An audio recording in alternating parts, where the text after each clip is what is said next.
Peter Racken in the gallery. He's identified as making a deputation this evening. Is he here yet? Peter Racken? Yeah, that's true. Sue. Thank you. Could you run out? I've already told John and Mary. He's on his way and he's on West Africa Boulevard about to turn to. Or I might just. Actually, I might just. Mary knows it's alright, I'll just go on.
Hey, how are you?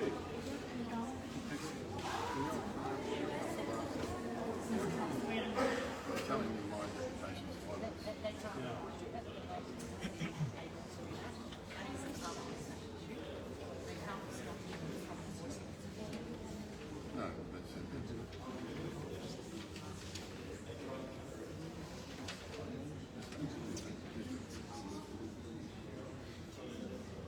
No, that's it. Well, that's your.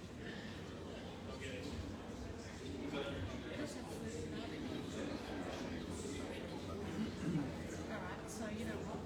Maybe you can take that one out. This is your. That is enough.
Sturt acknowledges and pays respects to the traditional custodians of the land, the Kaurna people of the Adelaide Plains. We pay our respects to elders past, present and emerging. We respect their spiritual beliefs and connection to land, which are of continuing importance to the Kaurna people of today.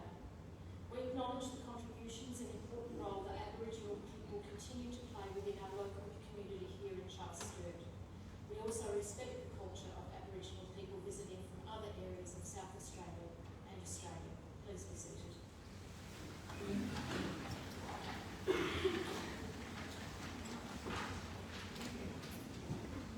Right. Those who are new to the chambers, our facilities are over that way. We have a staff person out the back there. I think it's Charlie. Is it Charlie Rosina? So if you're looking for directions anywhere, he's out the back and he'll be more than happy to assist you. If anyone has a mobile device, switching it to silent or off is a good thing to do so it doesn't interrupt the meeting. And of course, if we have any emergency bells, you'll be no mistaking what they are. So you can just proceed out these doors and take direction from Charlie and any other staff people as to the safe congregation point around the building. All right. In regard to our agenda this evening, we are going through the agenda as printed with one variation, and I will get to that in a minute.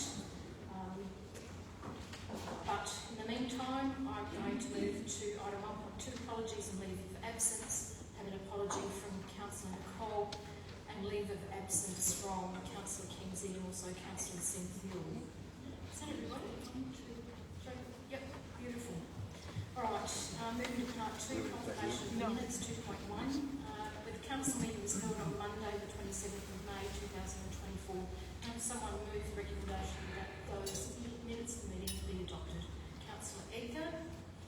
So moved, Mayor. Thank you. Thank you. Seconder, please. Councillor Peter. I'm happy to second that. Any questions or debate on that?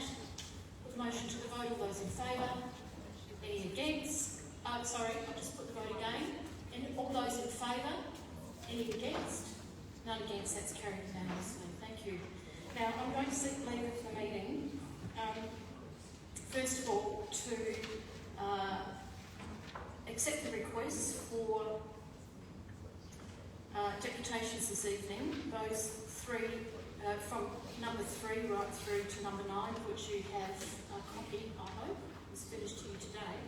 So can I see a show of hands that leave is granted in regard to that? Thank you, leave is granted. And now I'd like to seek leave to make the only change to the agenda for this evening, and that is regarding the deputation from Brooke Porter, that we hear it prior to 2.2.1 Corporate Services Committee as it relates to that committee. Can I see a show of hands that leave is granted? Thank you very much. All right, so, Brooke Porter.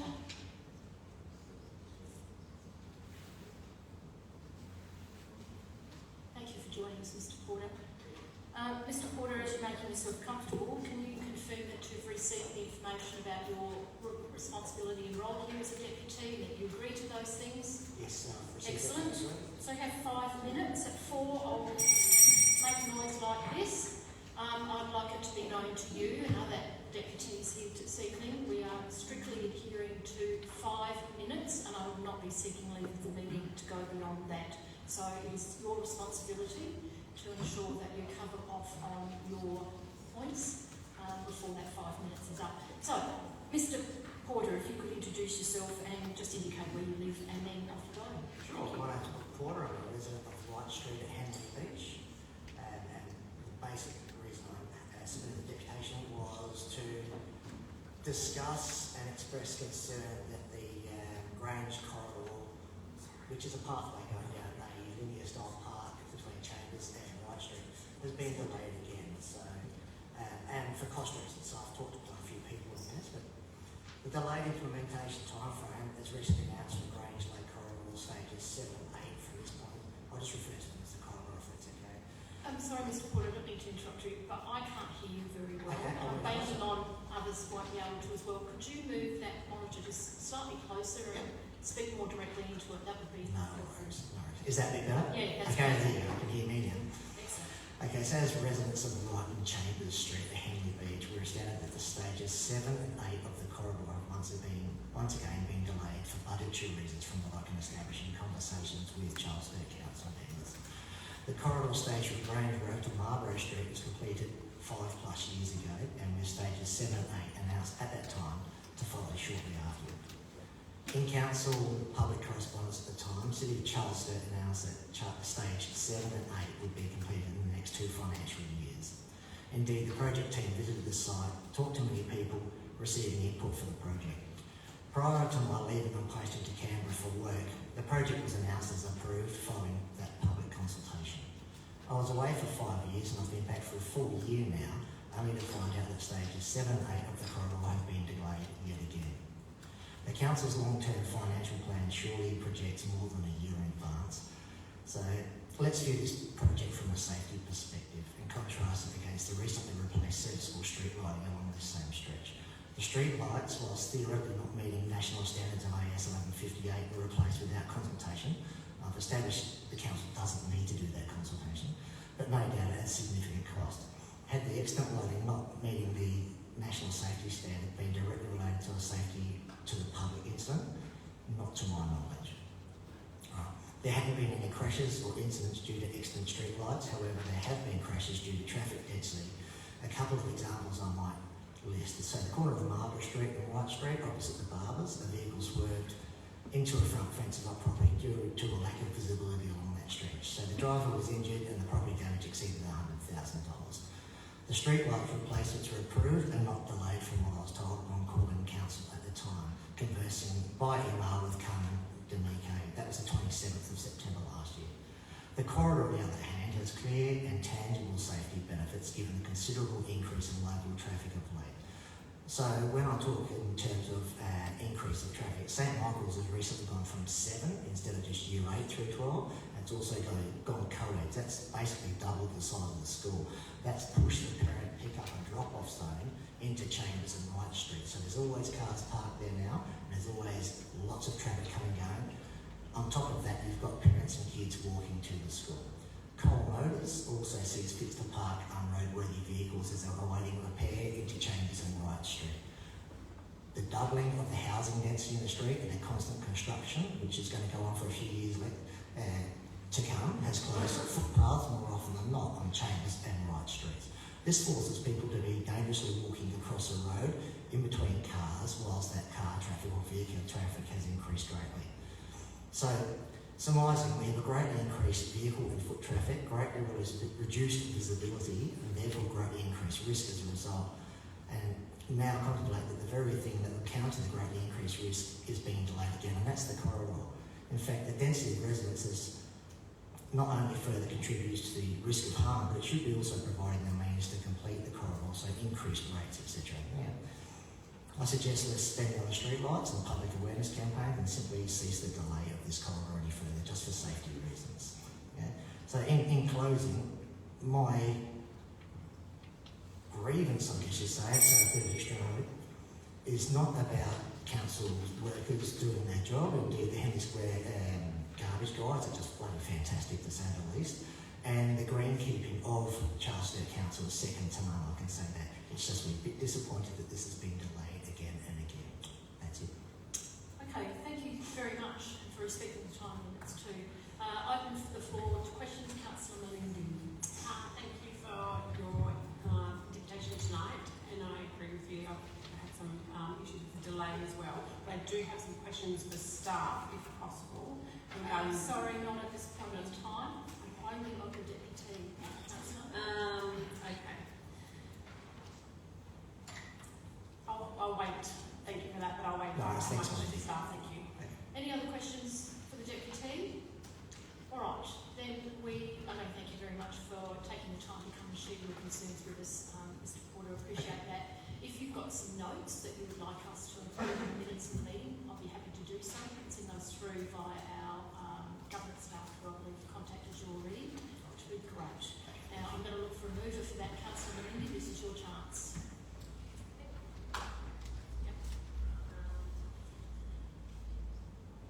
That's it, Councillor Melindy. You've got some questions of staff. Yeah, I do. think I was just waiting for Quinn to turn that up. Yes. Okay. So my first question to staff regarding the budget prioritisation. How does the Grange Path project rank in terms of priority compared to other deferred projects? I thought through the chair, there's obviously a number of projects that have been through the budget process being deferred. There's, as far as a rating process, hard to say because obviously every project has different pros and cons around it, so it's not really something that can easily rate as such, but it is one of the projects that has been removed through the budget process. Okay. And another question regarding the finance, what is the projected impact to the budget and the rates if this project was to be funded in 24-25? Through the chair, it's a $650,000 project when it's taken to the path and the lighting regarding that. One of the most significant impacts is from a project management and engineering perspective. We have obviously a number of projects running next year. This will put us over and above our capacity for project management and engineering, so we'll probably add another $50,000 to $100,000 of cost into that as well. Any other questions, Councillor? I do have, but what would that, how much would that increase potential to our rates by adding this project in? Maybe Annette?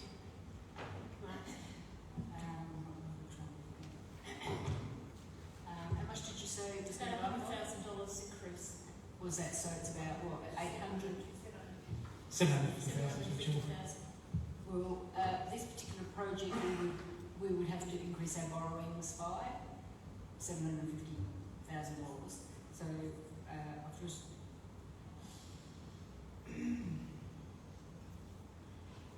between maybe say $50,000 worth of additional interest cost on the potential borrowings. But that's really rough.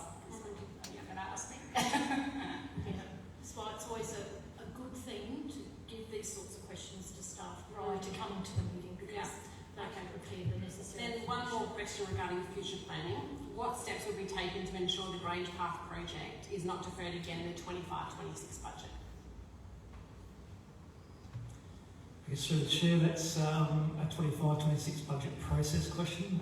Yes, it's in the LTFP and it will be put up again as a budget for 25-26, but depending on what projects are there and competing for those funds in 25-26, we'll have to wait to that process. Okay, thank you. Right, so Councillor Melini, I take it that you've moved the motion to accept the deputation, add any notes, etc. Can I have a seconder, please? Councillor Kelly. Happy to second that. Right. Any other questions or debate on this? Put the motion to the vote. All those in favour? Any against? None against. That's carried unanimously. Thank you, Mr. Porter, again. Appreciate it. All right, moving on to 2.2.1, Corporate Services Committee, which met on Monday the 3rd of June 2024. Councillor Ellis, you presided over that meeting. Would you like to make a report, please? Yes. So at the Corporate Services Committee meeting, there was obviously some fairly big ticket items, which included the consultation report from the annual draft annual business plan. We also considered the proposed recurrent budget. Those were obviously the two biggest items. Now I haven't, with the exception of one particular budget bid, I haven't actually heard from anyone else from council about wanting to raise anything further. So I'll note that there's one particular budget bid that because this was raised as an issue, I will pull this out for reconsideration, just to reaffirm, I think, hopefully a commitment to it, but because there had been some discussion about that, I'm in good faith going to pull that one out, and that relates to the Croydon Avenue Reserve improvements. But otherwise, due to the fact that there hasn't been any further feedback at this point in time, I'm going to move all the recommendations, noting that I'll put that extra recommendation in there with regard to PB 1974, Croydon Avenue Reserve improvements.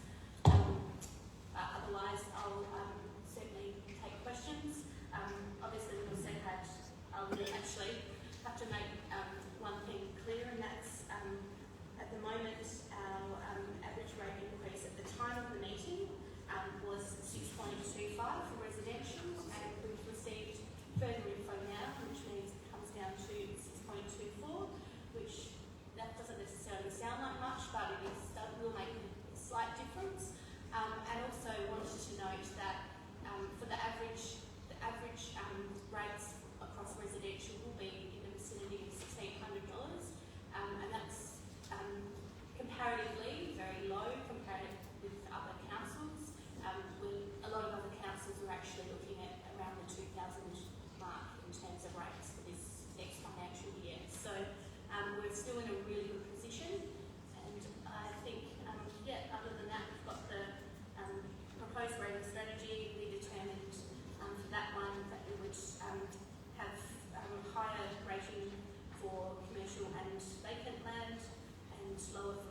Chair, before we accept her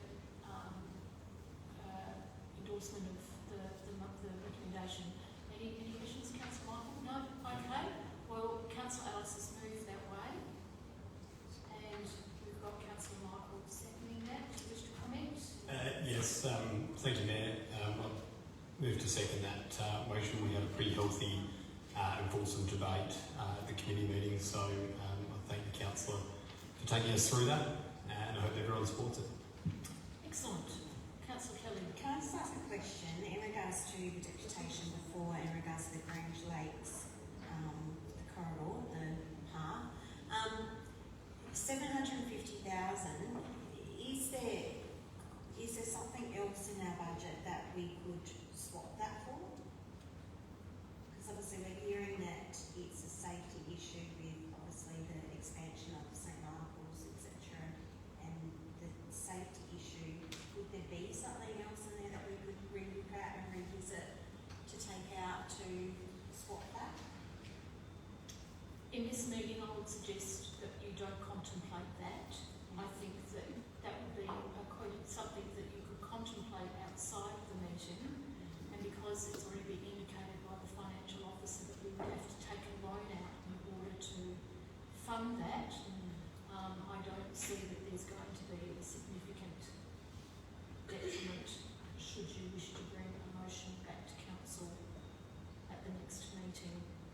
I think that that's a fair approach to this, but to discuss that at this point in time, I don't feel that the members have adequate enough information before them to make a decision on that. Okay, thanks.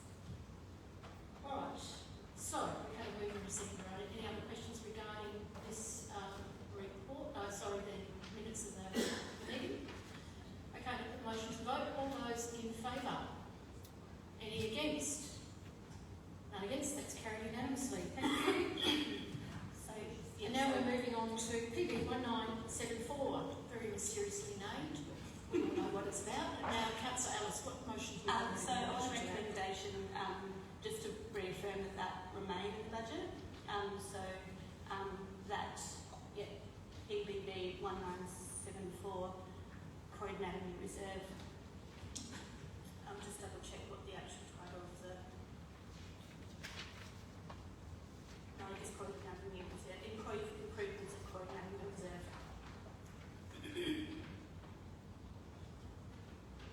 Yes, excellent. Improvements at Croydon Avenue Reserve. Remain. Remain. Just as an opportunity to address that there's been some feedback about this particular budget items. So. Yep. Okay. Anything else? Looking for. Sorry. Oh, no, sorry. I just wanted to clarify that the feedback that was provided that wasn't in favour of this particular budget. Just wanted to, as I did at the Corporate Services Committee meeting, just wanted to reiterate that the feedback wasn't from local residents, and the reason why this proposal has come across was because there was a groundswell of support from local residents for this particular reserve. The issues that were addressed in the feedback, in the formal feedback from the budget consultation, were with regard to the open space strategy, and this particular bid might not fit within that. But I do have wanting to read something from a local resident who has been involved with getting support for this particular bid, and just wanted to say that they're supportive of this in what is now known as the Eileen Harris Reserve. And sites themselves, they've actually cited that the 2023 Open Space Strategy details that West Croydon has a lower provision of public space, and there is a need for the existing parks to be of good quality to compensate for the lower provision. Public space policy calls out that play spaces should be inclusive of all ages and ability groups. The playground renewal for the Eileen Harris Reserve has been gladly received by the community and is well attended. The provision of a barbecue would further support recreational and community use. The current playground is aimed towards preschool-aged children, and the playground would benefit from inclusive equipment suitable to older children. The playground is adjacent to the Islamic College and is often attended by children of various ages from the college as well as members of the local community. One piece of equipment installed during the renewal appears intended for older children, but in reality is not accessible. So that's another component of it, and they would like that to be modified as well if it's accessible, which is possibly part of the scope of this budget as well. So this was a local resident of William Street. Her views are shared across many of the residents as well that I spoke to over the weekend. Just wanted to highlight her particular feedback that she gave with regard to this. So I urge you all to support this, and I think that it still should remain within the budget. Thanks. Okay, seconder. Have you got a seconder for this? Councillor Michael. Sorry. Thank you, Mayor. I'm happy to second that. I've heard the rationale put by Councillor Ellis at the committee stages, and I reinforce my support for that tonight. Thank you. I'm going to put the motion to the vote. Oh, sorry, I should ask. Any other debate or questions on this matter? Yes. Sorry. Councillor Guthrie. Sorry. Thank you. Yes, thank you, Mayor. I just had a question for staff just to clarify this commentary about the alignment of this proposal with the open space strategy, please.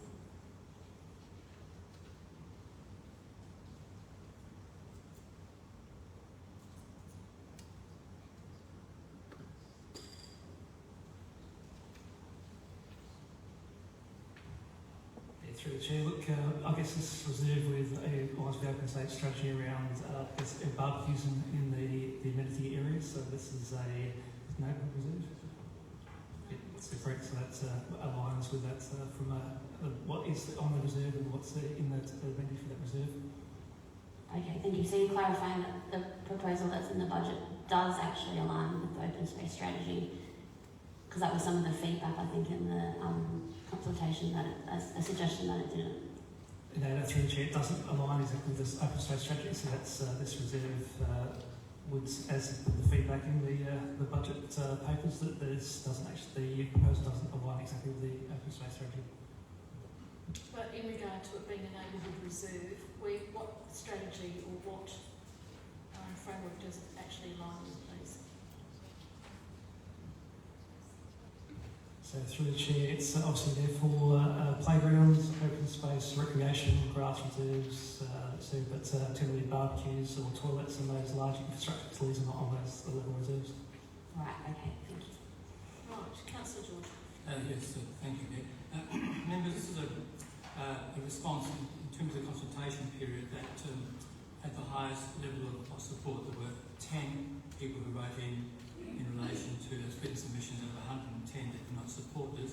And essentially the comments were that the reserve had previously been updated, I think, in 22-23. It certainly doesn't part of the open space, so the barbecue is not available. In fact, there is space, but there are barbecues facility adjacent. And basically that the renewal of this reserve is due in 26-27. And in fact, due to a misunderstanding, this item got through. I did actually intend to support it because of that 10%, 10 residents didn't support it. And my concern is we've gone to consultation, we've received response from the community, I mean, they're all ratepayers, and 10 out of 110 written submissions were not in favour, and we're still going to proceed with it. Well, I've already had experienced difficulty in getting people to engage, because basically they're saying, well, there's a person called in, Kim Park said, why would I waste my time? Council don't listen to what we say. There's a friend in mine who went to university with, in West Lakes, and Glen. Councillor George, you're off track. We're I'm talking trying- about the budget bit. Yes, I'm relying on business community support. If we don't, if not consistent in taking note of the consultation, the community's just going to lose interest. And Well, in fact, we keep it focused on yeah, the so I'm suggesting we don't, this could be deferred until, as per the staff recommendation, it's due to be renewed in 26-27. And I would suggest that we take notice of the community consultation and apply for it. Otherwise, I think we'll lose credibility in the community. Thank you. Councillor Melindy. I think I kind of advocate towards what George is saying. We've already spent money on an upgrade for this location, and we have a basketball court renewal in 26-27. So, and the community consultation showed that they weren't, the residents weren't that interested in upgrading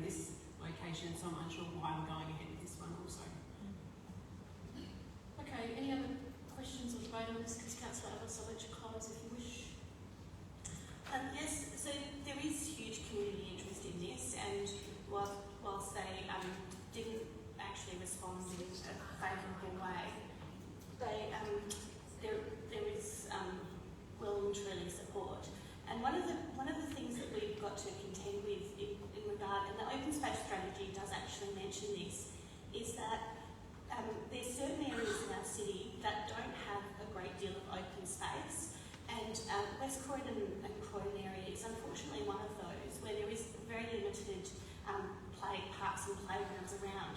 We have an excellent facility with MJ McInerney Reserve, but that's not sufficient to actually meet all the needs of what is a very family-oriented neighbourhood.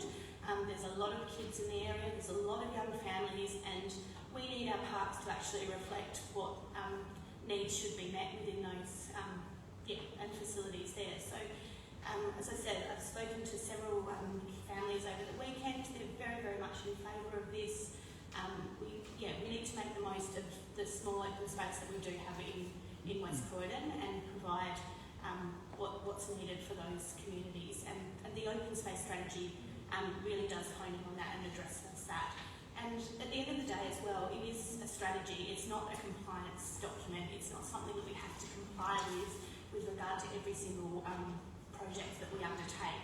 There are a fair few projects that seek other improvements for parks within our budget this year, and all of those have got through. So I'm confused as to why this has just been one that has been singled out by some residents who, would like to reiterate again, aren't local residents, aren't part of the community that will benefit directly from this.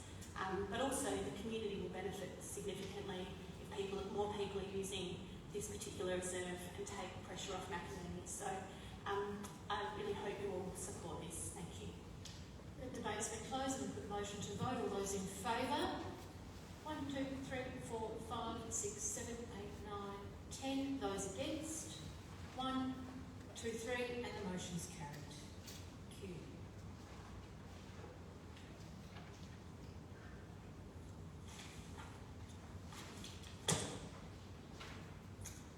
Okay, moving on to part 3 reports. We have none. Deputations, we have a huge list. Elected members, you'll note that we will be hearing from deputees 2, 3 to 9, all of which are speaking on item 6.52. Before I go there though, I'm obligated under the Local Government Act, Procedures at Meetings Regulations 19/2013, that if I've made the determination to refuse a deputation request, I must report this to Council. Mr Saliams submitted a request to Council today at 11:21am on his petition that has been considered by Council tonight on the feasibility of the seawater pool. Please note that that's petition 5.06 on your agenda. And I made the determination to decline this request for the following reasons. Under Council's Code of Practice for Meeting Procedures, his request was not submitted by 10am today. Council's considered his request as part of the annual budget bid consultation process and the number of deputations that are being held tonight. So now we're going to move to our second deputation from the Honourable Stephen Mulligan MP on behalf of the electorate of Leeds. Thank you, Mayor. Governments are very much across this, obviously, that I have a conflict in relation to this. And my conflict is that my partner is an employee of Sandford, and they are a major stakeholder in the item that is being discussed under this deputation. So I'll deal with this conflict by leaving the meeting for the duration and then return and then do more. Beautiful. Thank you.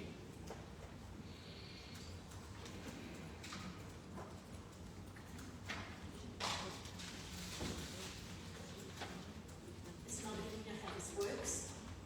It's strictly 5 minutes tonight. I'll let you know at 4. Beautiful. Away. Thank you, Mayor. Thanks, councillors, for the opportunity to come and speak again on this issue. I come before you tonight as the member for Lee, representing the area that is the subject of the request for a community land management plan and a licence. I'm very grateful to councillors to continue their consideration of this issue, and in particular to those councillors who have at previous meetings been unsure about this proposition, but nonetheless been willing to allow it to proceed out to public consultation. And as well as saying that, I also thank the council staff for their efforts in undertaking the consultation, because as I've seen from the consultation report, it was a very thorough process in terms of the materials that were made available to the community to have a look at, and I think there's been a corresponding significant response back. Having had a look at the results, I think it's pretty clear that overall there is very strong support for this proposition to be approved by council. That is the case for all respondents. It is certainly the case for respondents within the City of Charles Sturt area itself, nearly 86% of respondents in the council area being in favour. And even from those residents within the West Development themselves, the 163 respondents, for those respondents who were strongly supportive, or very supportive, or somewhat supportive, against those who are not supportive at all or have some reservations, the response was pretty much line ball. And line ball in the context, of course, that there has been a campaign run in that local community to try and agitate as many people who had concerns about it to respond to the consultation process. So even despite that quite significant campaign within the West Development against this proposition, it's still basically 50-50, or in fact I think it's 49-50, so basically line ball. So what I wanted to ask councillors to consider tonight is that across the broader City of Charles Sturt area, this obviously enjoys very, very strong support, including for the reasons that I previously articulated to the council. This is going to result in a significant improvement in community access to the Oval. This is also going to see a significant improvement to the Oval and its surrounds. This is also going to see an organisation separate to council being responsible for the maintenance and upkeep of this Oval, to a standard that's not just suitable for sport and recreation outcomes, but also for community access. So this has really substantial community benefits, which is why I support it. Some of you might know that I am a rabid, one-eyed Port Adelaide supporter. So I have antipathy at best about whatever the Crows are seeking to do with Theberton and what this unlocks for them. But I am aware that that is the case as well, that by granting this licence to the SANFL, all of those community benefits will be locked in, as well as facilitating some broader statewide developments, which has been focusing the eyes of the state on tonight's deliberations. But I do think for those councillors in wards beyond the Grange ward, where this is located, you should hopefully find yourselves comfortable to support this proposition because of the overwhelming support it has throughout the council area. And if it isn't granted, I do genuinely worry about how the community will access the area of Football Park, which was always designed to have improved community access. I'll leave my comments there, and I'm happy to take any questions if that's of interest to councillors. Thank you, Mr Mulligan. Any questions from the floor? Councillor Katrina. Thank you, Honourable Minister Mulligan. My question to you is, what do you have to say to those local residents that through the consultation process and including in a petition are not in support of the current proposal as it stands? Yeah, I absolutely understand their concerns. My electorate office is right adjacent to Football Park, and I've had a lot of response through the front door or the email inbox or the written correspondence and so on to my office about this, with both views. Again, more respondents were in favour than were against, but I understand those people who are against. In many cases, the people who were against articulated their position was not whether they wanted more or less community access to the Oval, but because they have very fundamental and legitimate concerns about how the broader West redevelopment's been undertaken, including, for example, about car parking or general amenity of the Oval, or what's going to happen at the four, I know this is not the right term, corners of the Oval, and and to what extent they may be developed in the first case. And I know that council staff have been pursuing those issues, for example, on behalf of residents with the developer, Commercial and General. I've met with the developer, Commercial and General, to raise those same concerns that there is an expectation from the community, from the council, and perhaps even from government as well, that they do better than what they're doing at the moment with this development. And they're open-minded to how they can play a role with council to improve the quality of what's been delivered there. They did point out to me that when these issues have been ventilated at council meetings, they're not sure if they've had a councillor actually approach them about it as the developer, but the council staff have, according to what they tell me, and I've certainly been representing my constituents with their concerns there. So to those people who are opposed to what's going on at West, I completely get it. I mean, goodness knows how many letters and representations I've made to the council and to the chief executive on behalf of residents, urging the developer to do better, and I would like them to do better. But that is a different proposition to what happens with the use of the oval. And I think perhaps what's happened in the past is those two issues have been conflated, particularly by the campaigners against the SANFL's proposition. And it's certainly my understanding that there are the parties, council and developer, willing to work together to try and resolve those. So the council approving the proposition tonight does not stop or put an end to councils or other efforts to improve all of those other issues that we're quite happy with.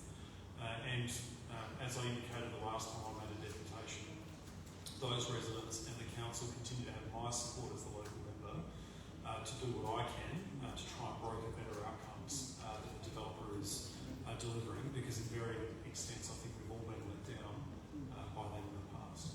Thank you. Councillor Queen. Thank you. I'm Stephen Mulligan for your deputation today. My question is drawing upon your knowledge of the local area. There seems to have been misrepresentation by the commercial developer with regards to residents buying into Live West that football oval would no longer be football oval and would be potentially an open reserve. Can you comment on any of the advertising or conduct of the sales process with regards to some of these allegations, please? Yeah, I've certainly been aware that some people who have bought into the West development have either not been sold a product that they thought they were purchasing in terms of the actual dwelling that they're buying, or that there have been broader representations made about the overall development which have not been delivered. And in my view, I'm not a lawyer, but in my view, that is a fairly straightforward consumer protection issue. If a builder or a developer is not providing the goods which were contracted, then there should be recourse to those people who've been let down by that builder or developer. And I'd encourage them, as I have encouraged others, to speak to the Office for Business and Consumer Affairs in that respect. The football park oval itself was always, as far as I understand it, to be made available for the community to have access to as open space. And largely that is the proposition that the SANFL is seeking from the council, and that is turning an oval which is almost exclusively locked up for the Adelaide Crows for whenever they might want to use it for their two AFL teams, and largely turning it over to community use, except for select amounts. I think it's 3 hours per day during the week and part of one day on the weekend. But that is a massive improvement in community access to this oval. And again, that's what's informing my representations in favour of the proposition. So I think that those representations, if Commercial and General have made them, I haven't seen sales materials or brochures, even when constituents have raised these issues with me, but those representations are are consistent with what the SANFL is seeking from the council, and that is to take it away from a locked up Crows facility to an open door community based facility under the stewardship of the SANFL. Councillor Kelly. Thank you, Mr Mulligan, for your deputation. You just mentioned about the Crows, it being a locked up oval with the Crows, but the Crows have secured Theberton from 2026, so that means the Crows aren't going and it would be an open space. So then there Councillor wouldn't be, Kelly, what's your question, please? so there wouldn't actually be anyone on that oval. Is that your understanding? No, it's not my understanding. My understanding is that the SANFL getting this licence is a condition precedent of the Adelaide Crows having the capacity to move to Theberton. But I'm not trying to view this proposition through that lens. I'm trying to view this proposition as a local MP representing the best interests of their community. What will deliver greater community access to the Oval? Is it's staying in the hands of the Adelaide Crows, which is a likely outcome from the SANFL not getting a licence to take over stewardship of the Oval, or is it going to be in the stewardship of the SANFL, who will significantly improve community access to the Oval? I see it through that prism, and it's very cut and dried. I think it either stays not exclusively, but largely locked up by the Adelaide Crows, or it gets right opened up for community access. And to me, that's an absolute no-brainer. Whether you're thinking of constituents in the Grange Ward, whether you're thinking about them in the broader City of Sturt area, or whether you're thinking for the benefit of the broader South Australian community who may or may not from time to time come down to the western suburbs and be seeking some open space which is accessible to them.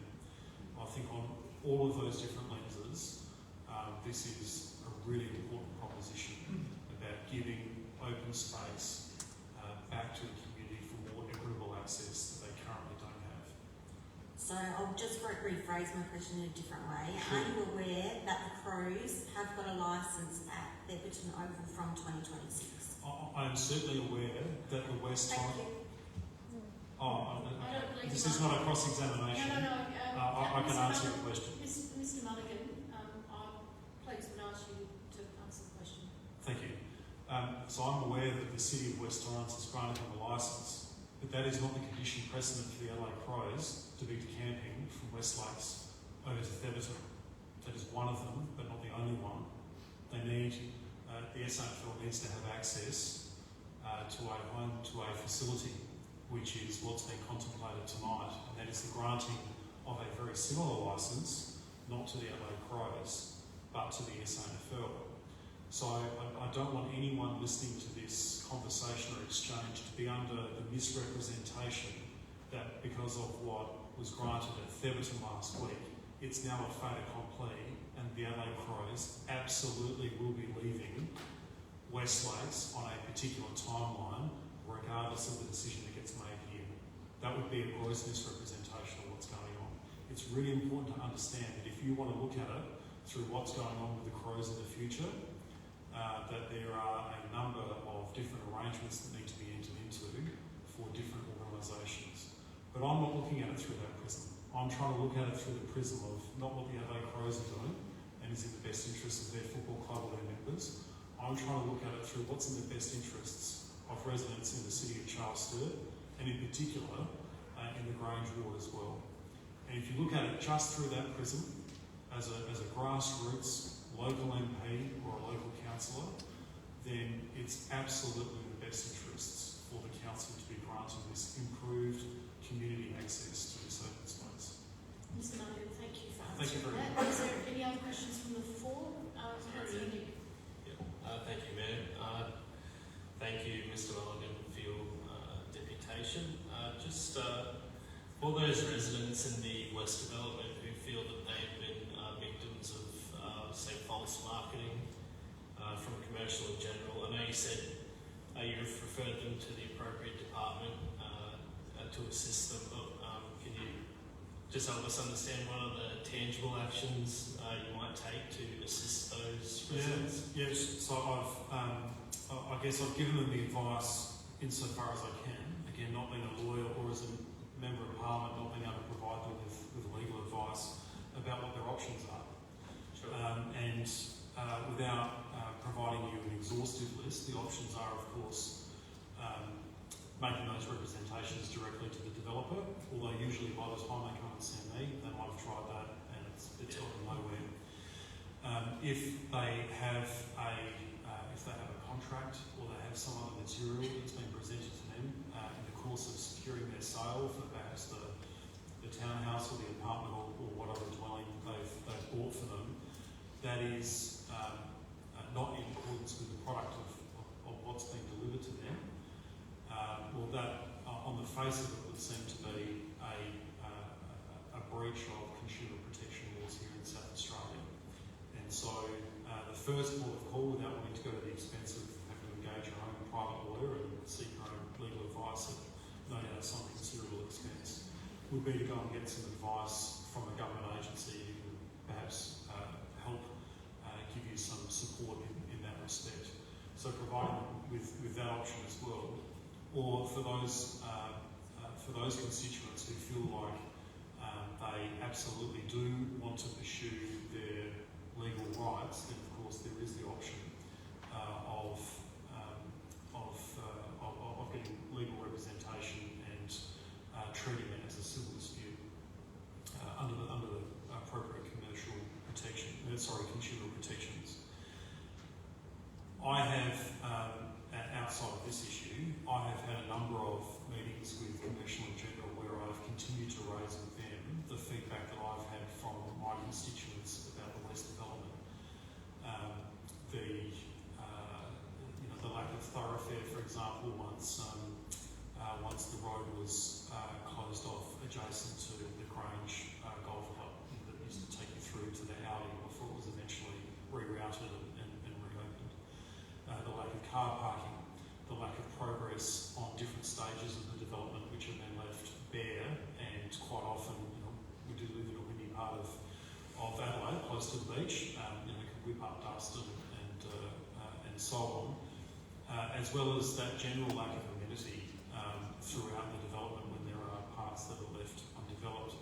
And then, of course, something that was discussed at some length the last time I appeared, and that's what's going on in the four corners of the Oval as well, because there are some residents who genuinely feel like they were purchasing a property which would give them a vista over the Oval, and are understandably aghast to learn that may not be the case. And I think that motivated Councillor Thomas to show concern about whether that could be re-secured as open space. And you would have received your own reports from council and staff. That's a conversation, to my understanding, the Commercial in General are willing to have with the council, but has not yet been resolved. But again, that's a slightly different issue from what actually happens with the Oval itself. And Mr. Malcolm, I want to stop you there just for the sake of time. And Councillor Nick, if you've got another question, I'll be happy for you to put it. No, that's all. Okay. Thank you. Thanks very much. So I'm going to ask if there are any other questions from the floor. If not, Mr. Malcolm, thanks again for your time Thank this you so evening. much. If you've got some notes that we can include in the council agenda, we appreciate those. Otherwise, I'll look for someone to move that motion, please. Councillor Quinn. Mayor, I'm happy to move that motion and seek a second time. Seconded, please, Councillor Moore. Yes, thank you, Mayor. Happy to second. Any other questions or debate? Put the motion to the vote. All those in favour? Any against? None against. That's carried unanimously. Thank you. Moving on to Darren Chandler. On behalf of the SANFL. Welcome again, Darren.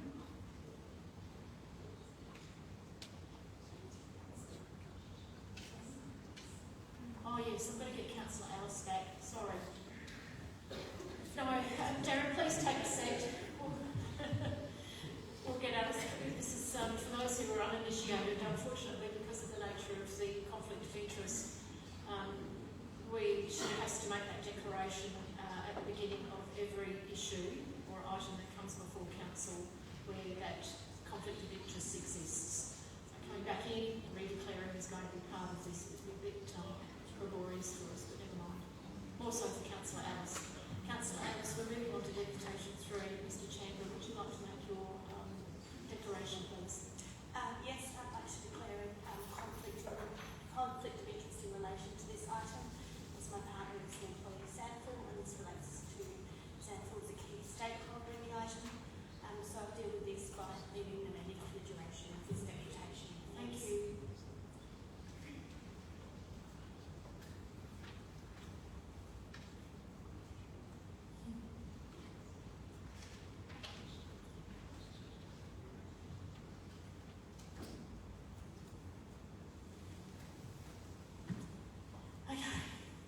You know the deal. 4 minutes. I'll do that. So if you can keep within 5, that'd be great. Thank you, Mayor and elected members.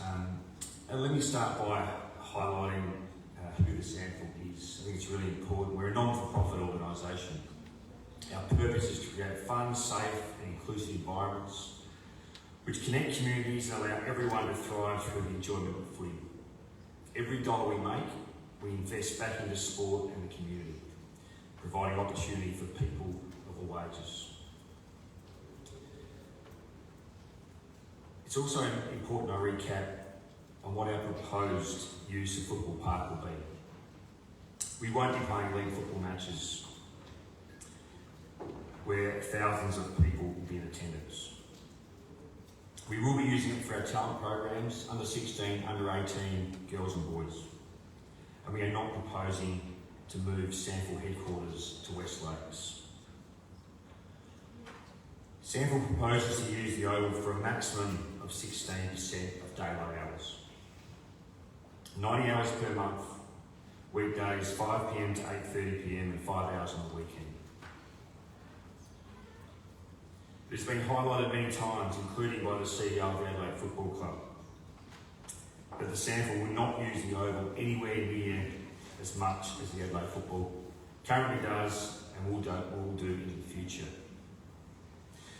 We know and the community understands, as indicated in the community survey results, that the Crows could be at West Lakes until 2048. Sandford are aware of the parking challenges. A new car park will add 78 new spaces, 12 more than required. Importantly, the entrance will be off Turner Drive, with a pedestrian path through to the talent facility and a drop-off zone in the car park. Discussions with Westfield continue to be very positive. They want parents to drop their children off at training and then come and park and shop at Westfield. I'd like to thank the Council for facilitating the thorough consultation process with the community. The responses to the Your Say community consultation shows how much community interest there is. It's significant, 1,820 responses, over 1,000 from the City of Charles Sturt residents, 62% of respondents. 163 people from the West Development responded. We understand that there's about 800 to 1,000 residents currently in the precinct. This equates to approximately 20-25% of residents who responded, and of those, half are supportive of Sandford's position. One could assume that the other 75 to 80% of residents who didn't respond are not concerned about the proposed CLMP and Sandford's licence. When we look at the Charles Sturt residents who completed the survey, 84% are very supportive or somewhat supportive of Sandford's licence request. Nearly half of the people who completed the survey living in the West Development are supportive of Sandford's licence request. And from the 800 to 1,000 residents living in the West Development, less than 10% of people have indicated that they are not supportive of some reservations of Sandford's licence request. There's been much discussion that the Sandford will be using the Oval when the community want to use it. This is not the case. The results of the consultation show that the majority of respondents use the Oval before 5 p.m. And for those that live in the West Development, 82% use the Oval before 5 p.m. Under Sandford proposed usage times across the course of the year, the 18% who want to use the oval after 5 p.m. will continue to be able to do so on many days throughout the course of the year. In summary, we believe, and this is supported by the community, that this shared solution will be a positive outcome for all. 18.4% open space will be achieved. The community will have access before 5 p.m. when they want to use it. It will provide great opportunities for young, talented male and female footballers, particularly those living in the city of Sturt. Sample will maintain the open. The community will have an outstanding open surface for recreational purposes. There will be economic benefits. Westfield retailers and local cafes and restaurants will benefit from the increased patronage. Sample will increase parking capacity and coordinate parking related to football activities. And finally, this solution will allow the West development to be completed. Darren, I'm sorry, I'm going to have to stop you. That's Thank 5 minutes. So I'm going to open the floor to elected members to ask questions, if there are any. I've got first, Councillor Katrina. Thank you, Darren, for your deputations, I should say. Are you able to, you talked a lot about in your deputation about all the different concessions that Sandford has made. In terms of the people that are still not supportive of the proposal, is there anything else you think that Sandford can offer to them in order to compensate the time that you're looking to use over? I think we've shown over the journey that we will listen. And we have made a number of changes from where we started. We know that we've asked for that period from 5 p.m. to 8:30. Consultation has shown that the majority of people want to use the oval before 5 p.m. But we also know that we won't be using the oval every night of the week for 365 days of the year. So we want to work in with the community. So that'll be our attitude with this, if this is successful and we do get the approval, that we will work in conjunction with the community. We want to have a really good relationship with the local residents. So that would be our aim to take it. Yeah. And some of those concerns are partly, some of them are raised to do with the overuse, but they're also the car parking issue you mentioned about the increase in the parking capacity, and obviously that relates to the development plans that you're interested in adjacent. Councillor Katrina, can you get to your Yes, question? sorry. Are any of those development plans related to the functions of the Mosaic Hotel, which I also understand has gaming machines? It does have gaming machines, but the development plans for the car parking considers all of the requirements of the new football facility and the current facilities that are there with the Mosaic Hotel and the upstairs area as well. Yeah, so it's all of it. It's not just the training aspect. It's been all inclusive and that's been considered in the proposal. Can I ask a related question to that then? Are there any plans to increase the number of gaming machines? I'm going to disallow that. It's not relevant to what it is that we're talking about here tonight. You can take that offline. Councillor Quinn. Thank you, Darren, once again for your deputation. My question is in relation to the Commonwealth Government injecting $6 million into the high performance training facility, which certainly will activate our City of Sturt. In terms of the cost, the entire cost of the high performance training facility, what is it that our state government is looking to inject, and will SNFM have sufficient funds to complete that if this goes ahead? The state government have committed $5 million, which has been made public. Federal government $6 million, and Sample will be contributing the remainder to complete that project. Any other questions from the floor? There are none. Then I'm going to ask someone to move the motion. Thank you again. If you've got any notes, we're happy to include them in the agenda, in the minutes of the meeting. Thank you, Councillor Michael. Thank you, Mayor. Happy to move. Seconded, Councillor Peter. I will vote for second. Thank you. Any questions or debate on that? Put the motion to the vote. All those in favour? Any against? None against. That's carried unanimously. Thank you. Moving on to number 4, Peter Mahaffey.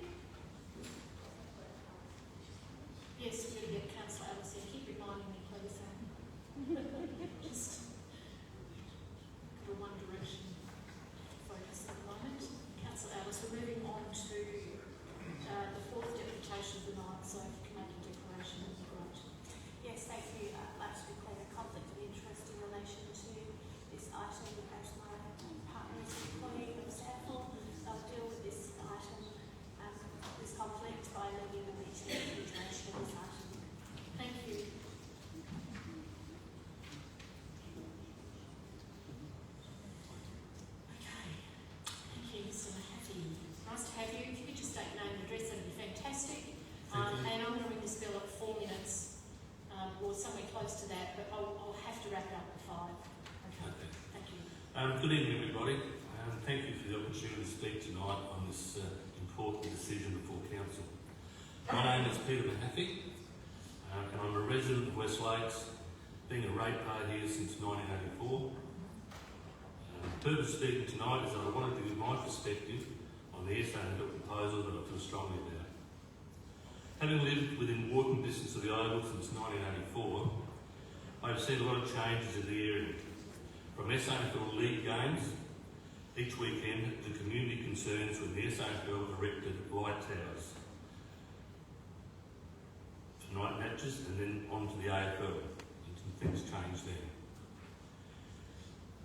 In the end, I feel the whole transition from the SANFL football to AFL was worthwhile. Now we have a new phase to move to.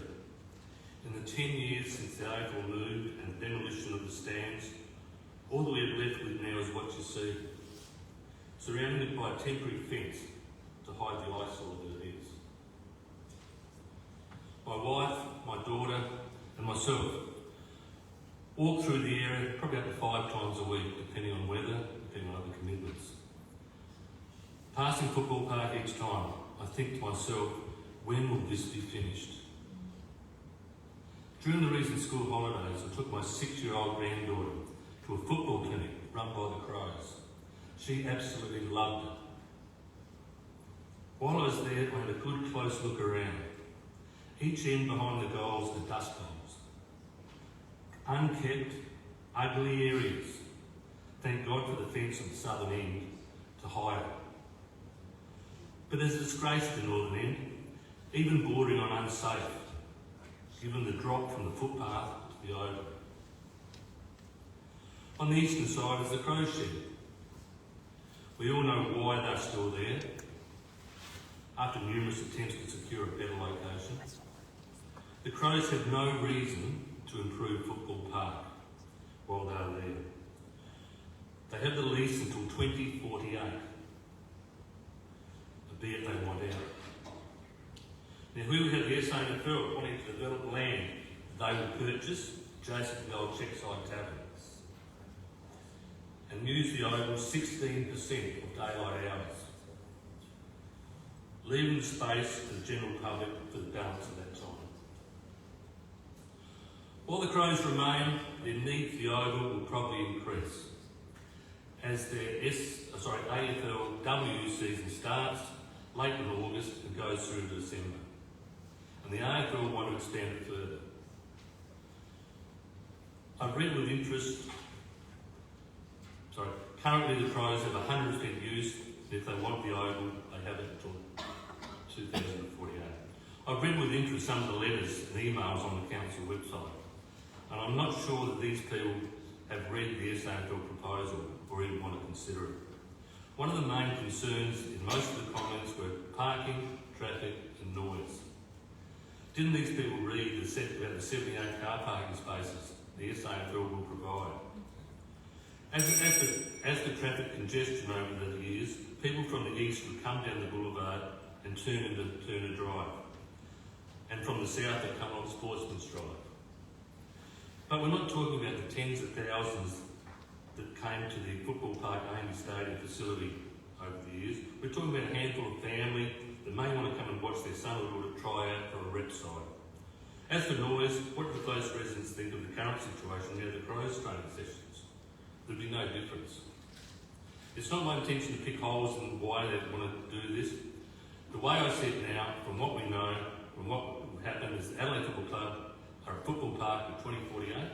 The SANFL will hold a lease on Theatre Oval and will not make themselves homeless just to please the Crows. CNG have to wait till the Crows move out before they can start building on the eastern side of the Oval. Let's not have an aquatic centre repeat where the Adelaide City Council had an option to... Mr McCarthy, I'm sorry, but you've reached your 5 minutes. So I'm going to open it up to the floor to ask any questions of you. Are there any questions? If not, then I'm going to ask someone to move the motion. And thank you very much for taking the time to come and speak to us about your position on this matter. And if you've got some notes, we'd like to include them in the minutes of the meeting. Can I have someone move that way, please? Councillor Quinn.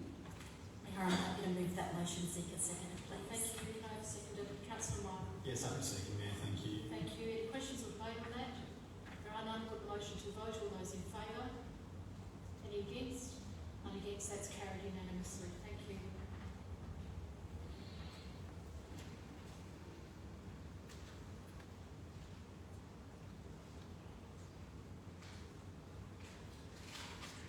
Right. If you could declare your conflict of interest, it would be muchly appreciated.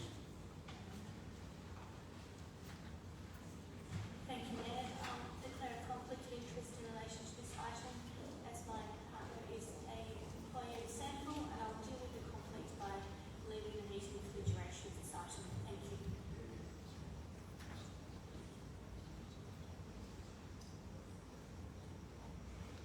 Okay. Now I'm going to call up Mr. Bob Graham and Sarah McGrath, please. While they're coming, I just want to notify the deputies that we have the opportunity to look through your presentation this evening, and we have edited it so that it is compliant with the rules of that we have to abide by here in terms of content that is presented by the public and in fact by the members.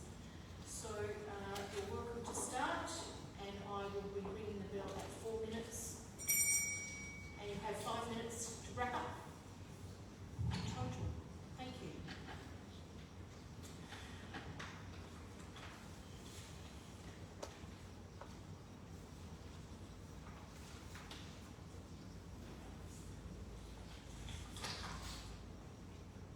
Good evening, Mayor, elected members and staff. My name is Sarah McGrath. This is Bob Gray, resident of Tribute Drive, Westlake. Bob and I are here to do our deputation together. The slide that's in front of you here, the consultation survey itself is deeply flawed and biased, leading to assumptions and recommendations which should not arise. I have 2 business degrees with 3 majors. Marketing is one of them. I attended university on a scholarship and I won every marketing award. I received a perfect score of 100% on my final marketing exam, and my first job after university was to head up the marketing and communications department at Piper's Brook Vineyard, which is Australia's first ASX listed winery. So I'm not saying these things because I don't have a clue about what I'm saying. The question, how supportive or unsupportive are you of the oval being shared for a mix of community, recreational and sporting uses, is biased for 2 main reasons. This seems like a no-brainer. Why would you answer no? Because the outcome can only be positive. No one would like to have their moral values judged, nor not to look at supporting their community. The only reason to answer no is if you realise that the question is prejudiced, leading staff to assume that granting a licence to a sporting club is being supported in the term sporting uses. This is a false assumption that leads authors of the report to then surmise that sports advancement and youth development were important attributes, all stated outcomes of Sandfeld being granted a licence. Coincidence? Question 6 is a doozy. How supportive or unsupportive are you of Sandfeld's non-exclusive licence request? 70 people who live in the West Development are supportive, 72 are not. This statistic in itself is hugely worrying. When item 5.07 tonight, there is a petition signed by 232 residents who do not want Sandfeld to have a licence. Did staff actually cross-check the names and addresses of those submitting these responses, that they lived in the West, or did they take at face value people accurately put their addresses in? Let's talk about the way in which Sandfeld went about lobbying the public to fill in the consultation and why those numbers from Westlakes are so high. Sandfeld sent emails to every football club and community club asking them to email their membership base with a link to the questionnaire. In the local area, communications went out to the Seaton Ramblers, Smosh Westlakes, Woodville South, the Eagles and Henley Sharks, just in that little area alone. Imagine and magnifying that across the entire state, coupled with a 55,000 letterbox drop, which was on Channel 7 News, in Charles Sturt, paid football and Facebook advertising, and the Crows' 68,536 membership base. They're the Crows' own audited 2023 figures. You start to get a picture of how much money, resources and effort Sandfeld put in to attract an overwhelming 1,820 responses. This figure is around a 400% increase on one of the most subscribed consultations in recent times, the Duck Pond at Westlakes. This email is hugely concerning because it states, Council will apply greater weighting to responses from people that live in the City of Charles Sturt area, especially people in the West Development and in the suburb of West Lakes. How could that very specific wording be included? Did Sandville make this up, or did they have reason to believe that greater weighting from West Lakes residents would be applied? Where would Sandville get that belief? Who paid for the oval? Let's talk about Sandville's options. Their decision to sell the land in 2014 for $75 million was because it was no longer required. Through the purchase of their properties, residents have funded the additional $8 million purchase price of the oval. They funded their own open space. Sandville, after earning $83 million from the sale, now want to move back, not pay a cent, and exclude the very people that paid for the community land. Where else has Sandville looked to relocate? Nowhere that they can name. Council again had this question on notice. They were specifically asked what other sites have they considered. Not one. They can't name one other oval because they never considered moving anywhere else but back to West Lakes. The only voices that matter are the ones who paid for the open space and whose lives will be impacted. Why else would have Sandville invested thousands of dollars, printed tens of thousands of brochures, lobbied in excess of 100,000 football club members to get them to fill out a consultation that has no effect on their day-to-day lives? This is a David versus Goliath battle. The only voices that should be heard are the residents, the 232 people who signed the petition, who paid for the oval, those who don't want to have a Sandville licence. When money talks, biased questionnaires lead to false assumptions, and there's been pressure from influencers. Thank you very much. Any questions from the floor, please? Elected members, please, questions. Thank you. Got any questions of the deputies? I'm going to ask that someone move the motion. The deputation be noted. Thank you both very much for taking the time. Mayor, Yes. I have a question. Of the deputies or just generally? Question to Mr. McGrath. Sure. Off you go. Yeah. So my question to you, first of all, thank you for your explanation. You said something about a petition signed by 232 people. I would like to ask, out of those 232 people that signed your petition, do they all live in the local area, or do they come from areas outside their council area? The petition, and it's stated on the petition which is in the agenda tonight, that they are the residents and the residents' families of Live West. So people who live there, who use the oval.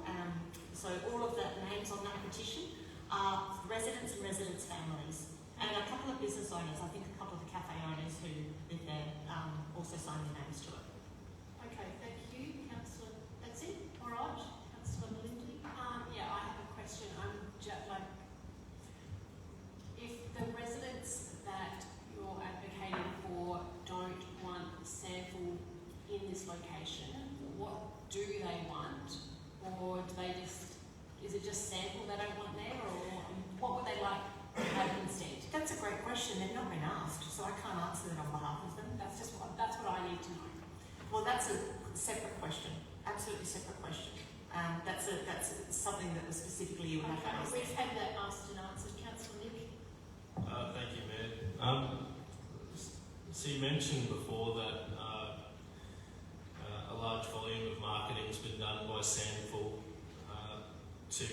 to say influence the number of people responding to this.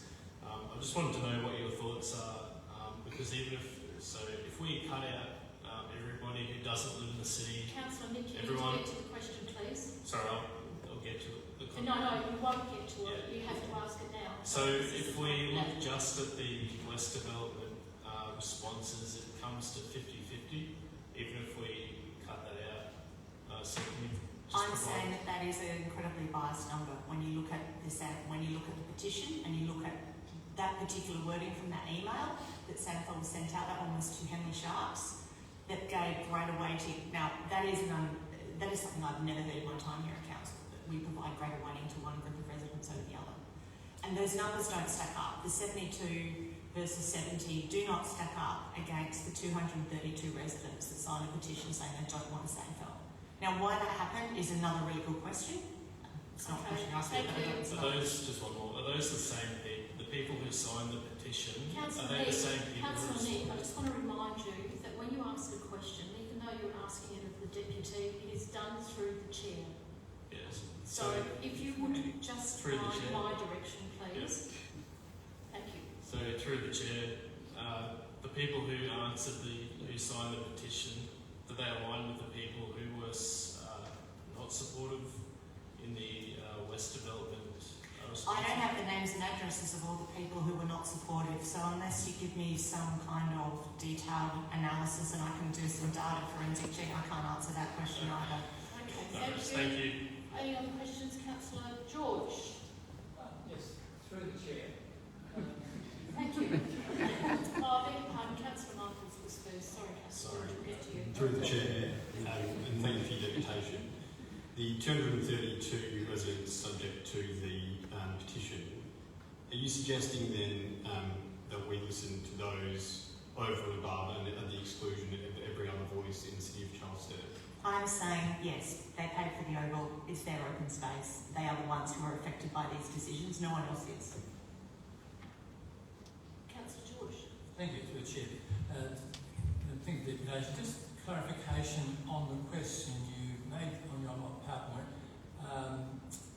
The Westgate was sold in commercial job for 75 million. You had a figure after that, which I didn't quite follow. Can you just explain it again, please? The total funds received by Sandfeld from the 2014 sale to C&G was 75 million, plus they get another 8 million for the oval, which is when C&G vests that oval with council. C&G have to purchase it from Sandfeld first. So 75 plus 8. I just missed it. Thank you. All right, any other questions? Councillor Quinn. Through the chair. Myself also as a marketing academic knows that within any survey we need at least 300 respondents in order to make it a reliable and robust. So my question is your 232 sample size comprised of both respondents and their family members. Do you not consider that bias? That was a petition, it wasn't an analysis. It wasn't a bell curve, it wasn't a specific question where you need 300 people to get a normal bell curve distribution. So the statistics doesn't come into it, it's a petition. All right, any other questions? All right, can someone move the motion to thank the petitioners for your efforts this evening and also include any notes into the minutes of the meeting? Move that, Mayor, thank you. I will second that, Mayor. Thank you. Thank you. Any questions or debate on that? I have one with the staff. It's regarding the consultation. I would like the staff to comment on the company that were engaged as. Can you please inform the council as to who the company was that gave oversight to the consultation questions, please, and what their credentials are?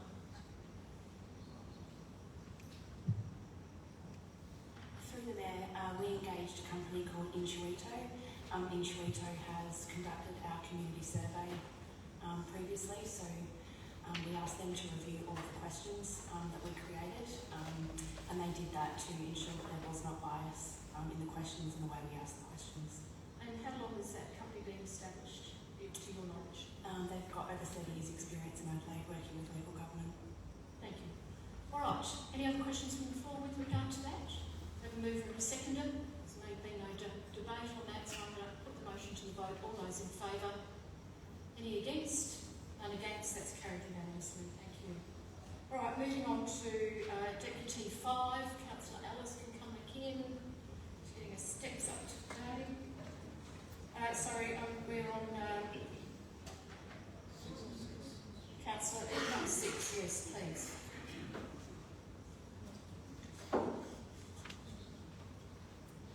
Thanks.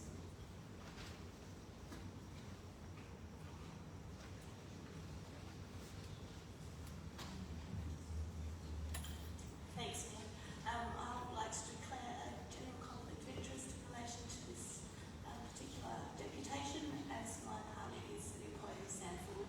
I'll deal with the conflict by leaving the meeting for the duration of this deputation. Thanks. So it's a general or material? So it's been classified as a general. That's okay, no problem. Yeah, just checking. Yep, no worries. Thank you, Councillor Ellis. So I'm just going to call on Randall Jenkins now. I believe he's sick this evening, so again, Sarah McGrath is going to present his deputation. My apologies. Randall phoned and said he can't talk, he can't swallow. His wife's sick, he's sick. Okay, no worries. Apologies. I'm not entirely sure what I'm doing. I'm just following his notes. Excellent. Okay. Sandfield sold the land for $83 million, including the Oval, to a developer with high density housing. The only reason Commercial in General can give the Oval Council is because the residents of Live West have funded the $8 million purchase price through their properties. It's part of the 15% open space for the development, and the residents were sold the vision that the Oval will be a reserve with unrestricted access when the Crows leave. It's common knowledge that the Crows wanted out and never intended to stay until 2048. The tactics used by Sandfield and the Crows in letterbox dropping, all homes in Charles Sturt, sending thousands of emails and texts to their membership base, Auskick base, and all footy clubs across the state with a link to the council's community consultation page urging them to fill it in support of Sandfield, was done to deliberately skew the results in their favour. Many people who put in submissions had no idea of the actual issues on the ground. They were merely supporting their footy club. The radio media have misled the community, only putting forward one biased side of the story when there are 4 or 5 opposing this. It's the same group that opposed the St Clair development, etc. The Crows' use of the Oval was significantly overstated. Over recent months, usage has not exceeded 10 hours a week with no weekend use. Randall lives opposite and his office is overlooked, so he keeps a diary of those times. It's difficult to believe Sandfield will work with the local community to minimise any disruption based on their actions above. Have the council staff followed up questions on notice from March 12th and April 8 meetings around parking and traffic and community demographics? Has there been an updated master plan showing proposed development and how the Sandfield proposal will coexist with the proposed residential developments? Mr Mulligan stated in his deputation on the 8th of April, I didn't realise that those 2 corners of the Oval, if I can use your term, at the southern end between Trubridge Drive and the Oval, I didn't realise that they were propositions for apartment buildings there. My personal view is that it would be an absolute disaster and that I think that would be extremely unfair to those residents who had already brought into that particular area of the West Development to see 2 apartment buildings erected there and in a really egregious proximity to the Oval and also blocking residents' physical access but also visual aspects of the Oval as well. Until such time as the land is vested to council free of encumbrances and licence and is listed on the council's registrar of community land under section 207 of the Local Government Act, no motion around granting a licence or endorsing a CLMB is legally enforceable, despite words to the contrary in item 6.52 of tonight's agenda. To finish off, John Olsen's from a quote from John Olsen in November 2014. By securing an upfront payment of $10 million, we have been able to extinguish our debt with the AFL. Money we borrowed is part of the $16.25 million we gave to Port Adelaide to keep the club viable ahead of the move to Adelaide Oval. AFL football, league football, club football in South Australia will be the beneficiaries in no debt and with the opportunity then to build a future fund for football. Mr Olsen acknowledged there was a tinge of sadness about ending decades of association with West Lakes. For many within the Sandfield, the decision to leave AAMI Stadium for Adelaide Oval has been a very emotional one, he said. With the signing of this agreement, we have secured a legacy for our code and one that will benefit football across the state. Fast forward June 2024. Why are the residents of Live West being disadvantaged to bail out the Sandfield again? We, the residents, were sold a vision by C&G and took that vision in good faith. Most people would do the same, hoping the local council would support them over private enterprise. 232 residents felt strongly enough to sign a petition against the Sandfield returning to Football Park. Remember, in life, you can't have your cake and eat it too and then expect a side of brownies. Make your choices and live with the consequence. In making this decision tonight, we ask you to vote in the best interest of the community. Okay, thank you for keeping that in the time limit. Before we pass that on to Mr Jenkins, I appreciate that. Any questions from the floor? Councillor Tom? Yes, thank you. Ms. McGrath. In relation to the petition, how was that distributed? Was it door knocked? Or? Yes, it was door knocked. So who did the door knocks? Put your hands up. Who went door knocking? There's a few of them here. Is it just two people? No, there was Michael, there's 5 or 6. Okay, so more than Sarah, so let's just move on. Oh, I don't want any interaction by the gallery with the floor of chambers. Councillor Thompson. Well, thank you, Bishop. I was asking. Of course. Asking Councillor Graf, but anyway. Not councillor. No. Councillor Tom. Past Thanks. council, that's right. Thanks, I Councillor do Tom. recall that. Okay, so they were people who door knocked in the area and given a petition to sign. Okay, thank you. Any other questions from the floor, Councillor Quinn? Through the chair, thank you, Sarah, again once again for your deputation. My question is with regards to the information you've provided about misinformation before Mr. Randall Jenkins bought into the property. Does he have any evidence of the sales brochures with regards to being misled by marketing puffery when he bought into this area, not knowing it was going to remain a football park? That is not I do know that there was a promise made and the reason where he bought, why he bought and what he was promised, and I know that was not what was actually delivered. I know that is true for residents on his immediate site as well. In regards to marketing material, everybody's got the same sort of marketing material. There's actually been a bit of a, what's the word, sort of a who's got what were you told, what were you given in the community in response to So how the many question things were is asked. there any marketing material that points to the fact that there was misinformation? When you say marketing material, you are explicitly asking for something printed? Is that what you're asking? I'm asking for some evidence through Yeah, but specifically something that's printed is that I'm just trying to understand. Or are you talking about what people were told by sales staff? What precisely are you asking for? So through the chair, through multiple deputations, including this one, we as councillors have heard that there has been misrepresentation by Commercial and General that the football park... Councillor Quinn, I'm not going to allow the explanation. Simply, the question is there any tangible evidence of misrepresentation that would help this council at this point in time? I'm hearing from you that there isn't. I cannot answer that question. Okay, thank you. Let's move on. Any other questions from the floor?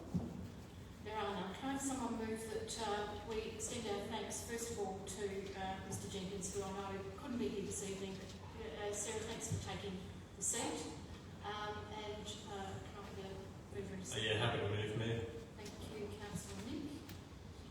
I'm happy to second it. Councillor Sturt, any questions or debate regarding this? Any questions of the staff at this point? There are none. I'll put the motions to the vote. All in favour? Any against? None against. That's carried unanimously. Thank you.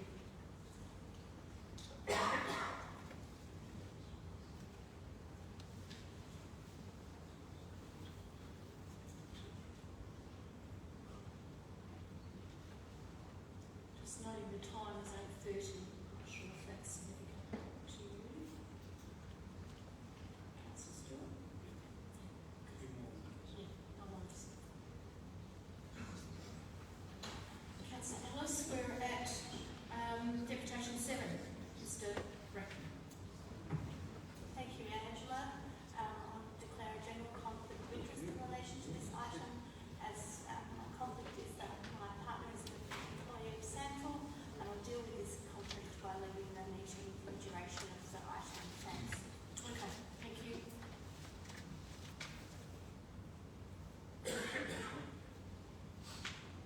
Thanks. Okay, Mr. Bracken, 4 minutes and I'll do this. Yes. You have another minute after that and you will have to stop. All right. I'm just waiting for slideshows. Not going to happen. I just want to advise the chambers that staff have reviewed the presentation and also edited it to ensure that the content of that and it doesn't cause the offence that might in fact have some legal ramifications. Thank you. Okay. Are we putting it up here? There seems to be some consternation. Doesn't matter. I can just read. Doesn't matter. Oh, here we go. No, we've got it there. Mayor's, elected members and staff, thank you for allowing me to speak tonight.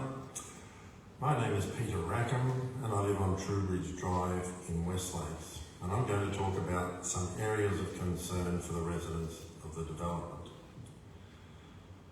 To gauge community sentiment, we conducted a poll on May 9 in our Facebook group, and we asked if people were led to believe the Oval would be public reserve with unrestricted access after the Crows left. An overwhelming 91% of the 88 respondents said yes, and when asked if this belief influenced their decision to purchase here, 78% responded yes.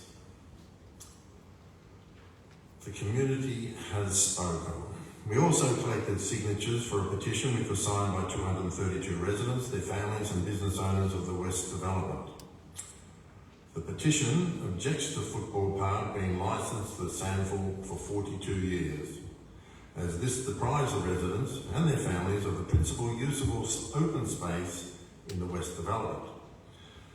So there were three areas of concern for the residents. Firstly, that our petition will not be given the credibility it deserves. Secondly, that there may be bias towards the Sandford in the Council's decision-making. And thirdly, that by granting the lease to the Sandford, Council may be forcing the developer, C&G, to break their legally binding promises to their clients, not necessarily in written form. Firstly, that our petition be taken seriously. This petition is a collective voice.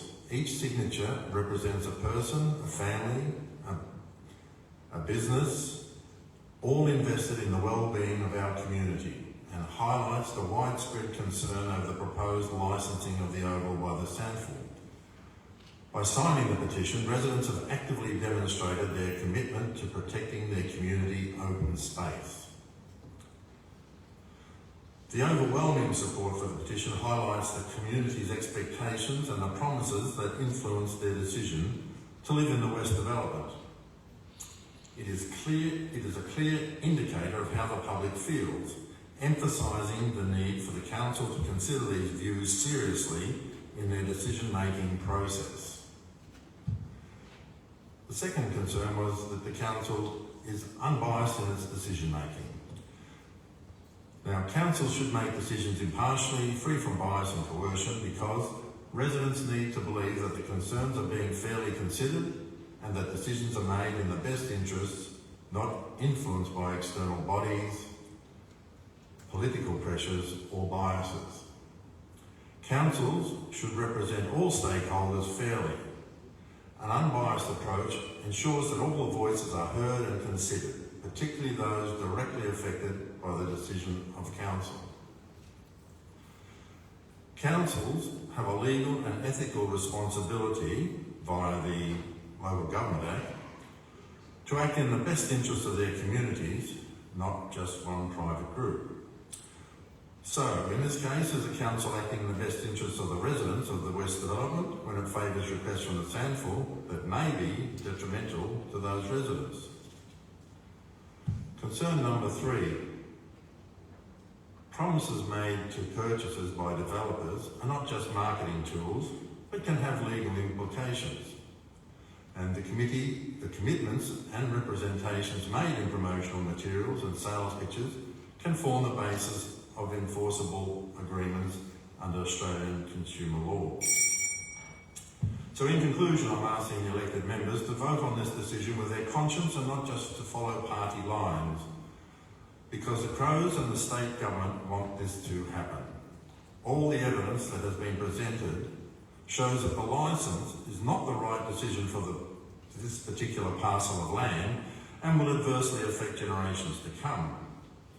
I implore you to act conscientiously and ethically on behalf of the residents who voted for you to occupy those chairs, with the expectation that you would act in their best interests, not those of external organisations.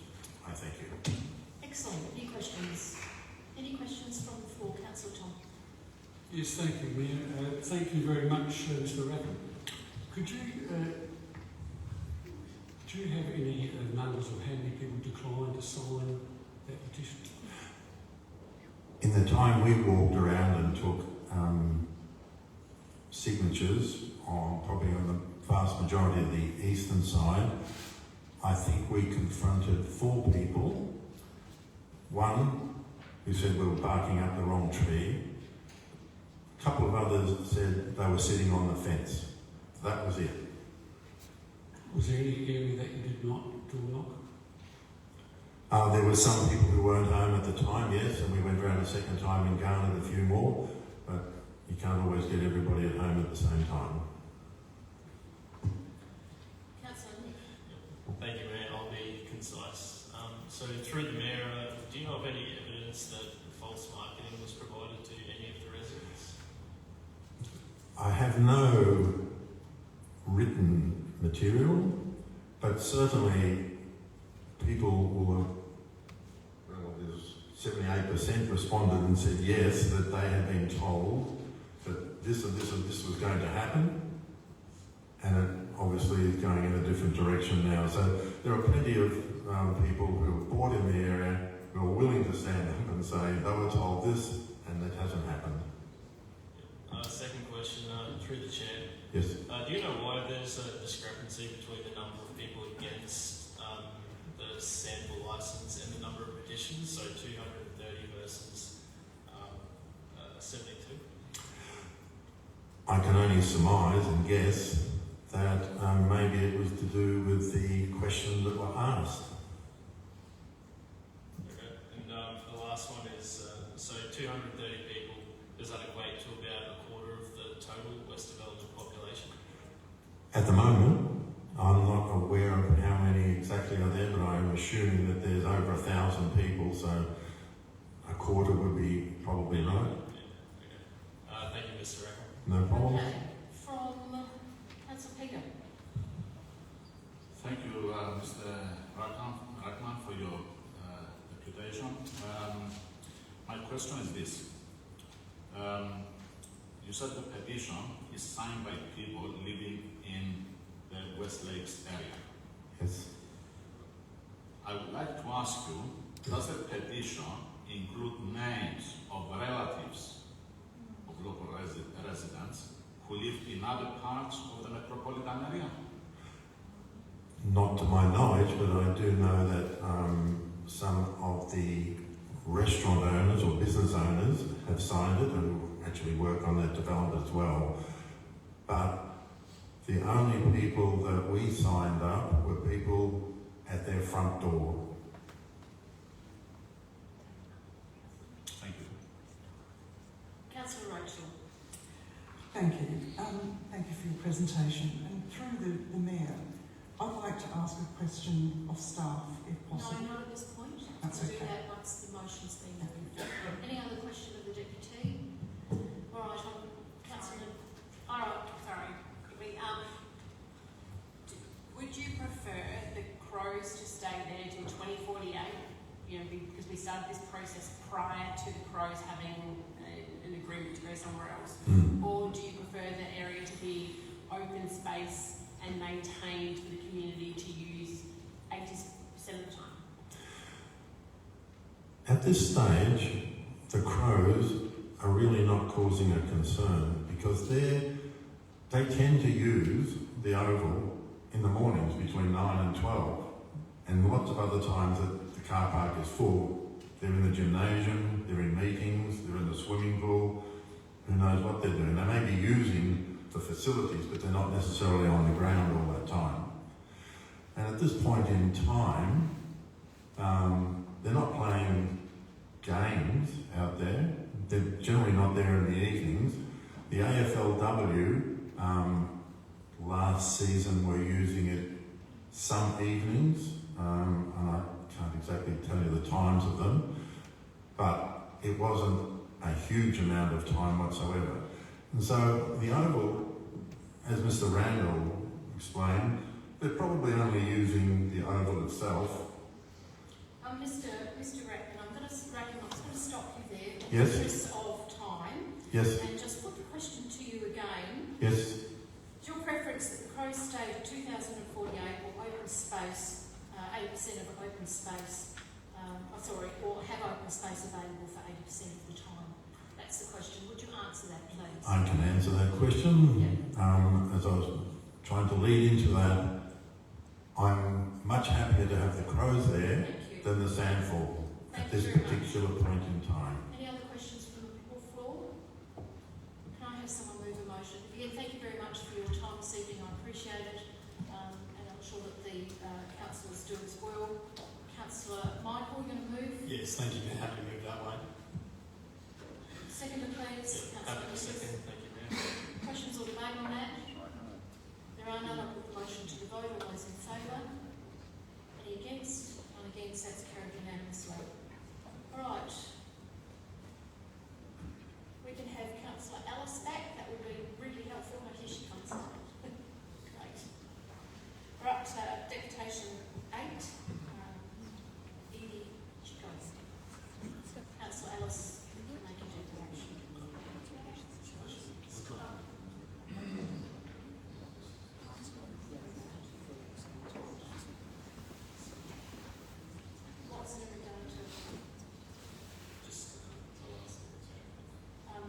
name is Eddie Chico and I live at 39 Trowbridge Drive, West Lakes. Now I'd like to express my opinion and the opinion of many residents on the recent community consultation which was conducted by Council seeking community feedback. So, a community consultation needs to be fair. It's considered good practice for a council community consultation to present both sides of an issue. This approach aligns with the principles of transparency, inclusivity and informed decision making which are essential for effective public consultation processes. This ensures that the consultation process is comprehensive and credible. Non-stakeholders may be allowed to have an opinion, but they must first be informed of all the issues and be aware of how the decision will affect all stakeholders, not just one side. So, was the recent community consultation fair?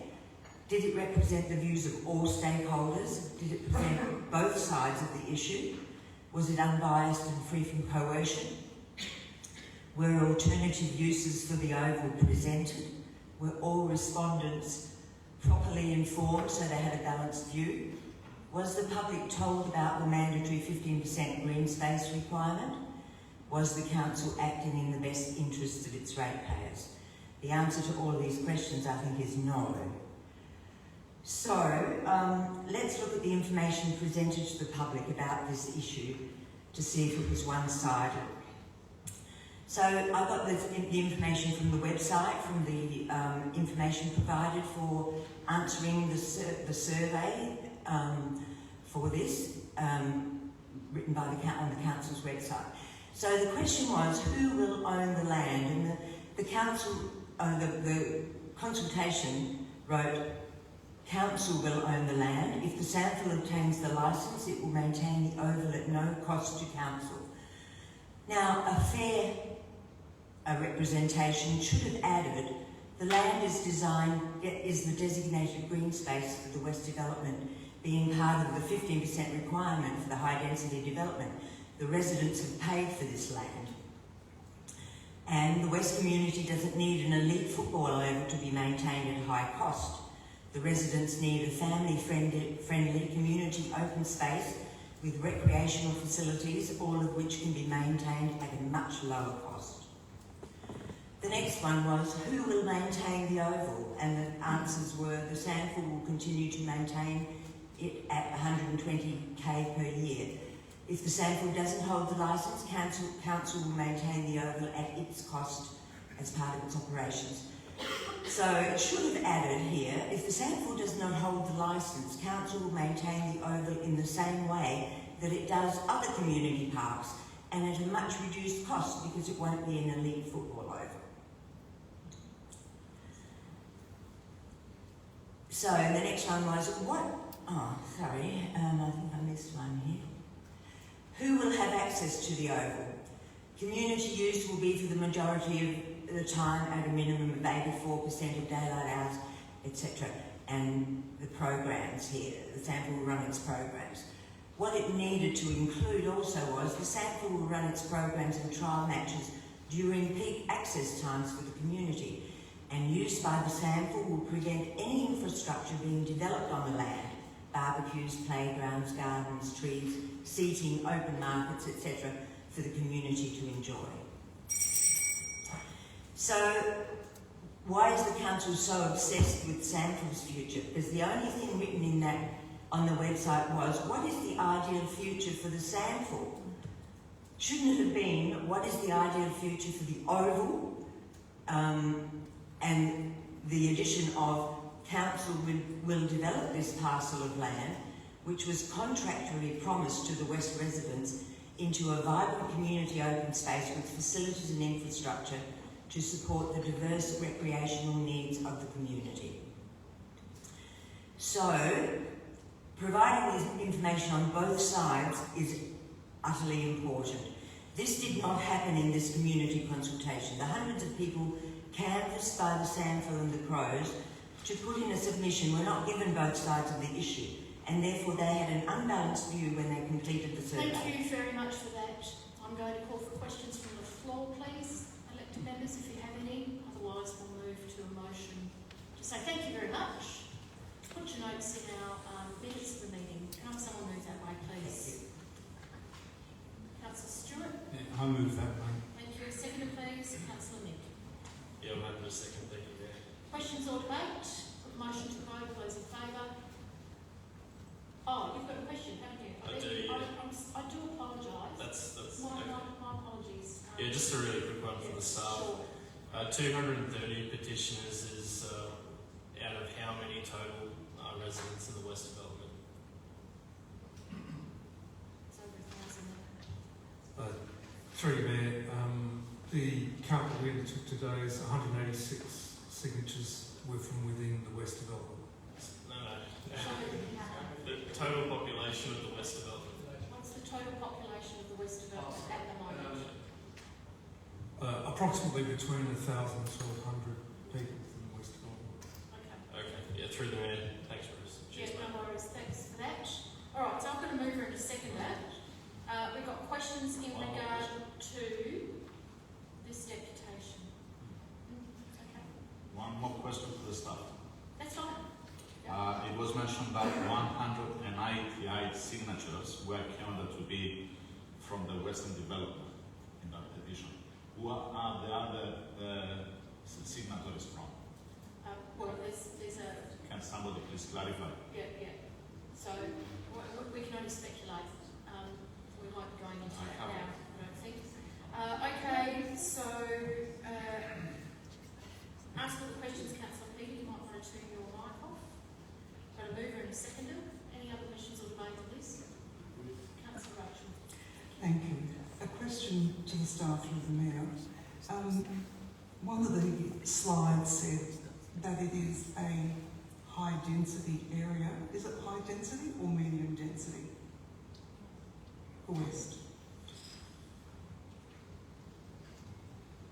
Through you, Mayor, when the development was first announced by the Minister at the time, it was envisaged to be a high density development, but I think the population, given that the scale of development has been reduced over time, would be described as a medium density development. All right, Councillor Kelly. Have we got the plans for what's going on the rest of Charles Street and the apartment blocks on the Oval? And when the crews go, what's going there as well? No, I don't think we have yet. Through Mayor, no, we haven't. It is something that will be progressed once the future of the Oval has actually been determined. So can that still go up to 8 stories? Correct, yes, it can. Thank you. All right, any other questions, Councillor Flynn?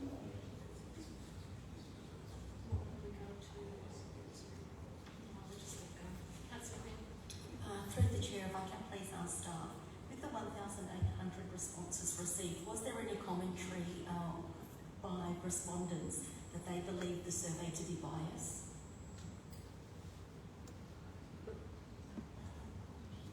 No. See head shaking there, it's a no. No, through Mayor, no, not to my knowledge. Yeah, okay.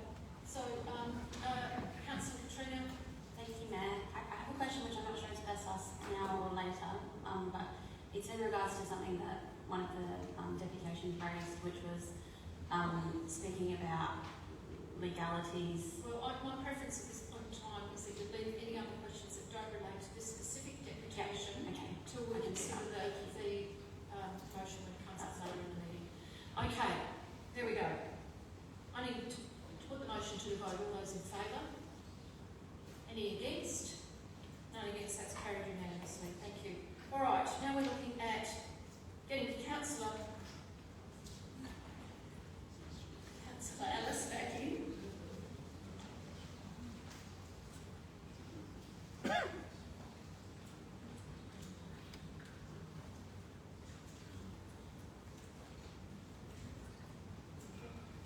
Just noting that Councillor Nick has left the meeting, that's correct, isn't it? Yeah. All right, Councillor Alice, thank you, Mayor. I wish to declare conflict of interest in relation to this item as my partner is an employee of Stanford. I will deal with this conflict by leaving the meeting for the duration of this item. Thank you. Thank you. I'm going to going to call Diana Zonkwix. I hope I said that even remotely. Right? Zankovic. Excellent, thank you. 4 minutes. Beautiful, thank Five, you. wrap up. Cool. Thank you, Mayor, and thank you, elected members. My name is Diana. I live on True Drive at West Lakes. So I just wanted to talk through what potentially the West could look like if this goes ahead with future development. So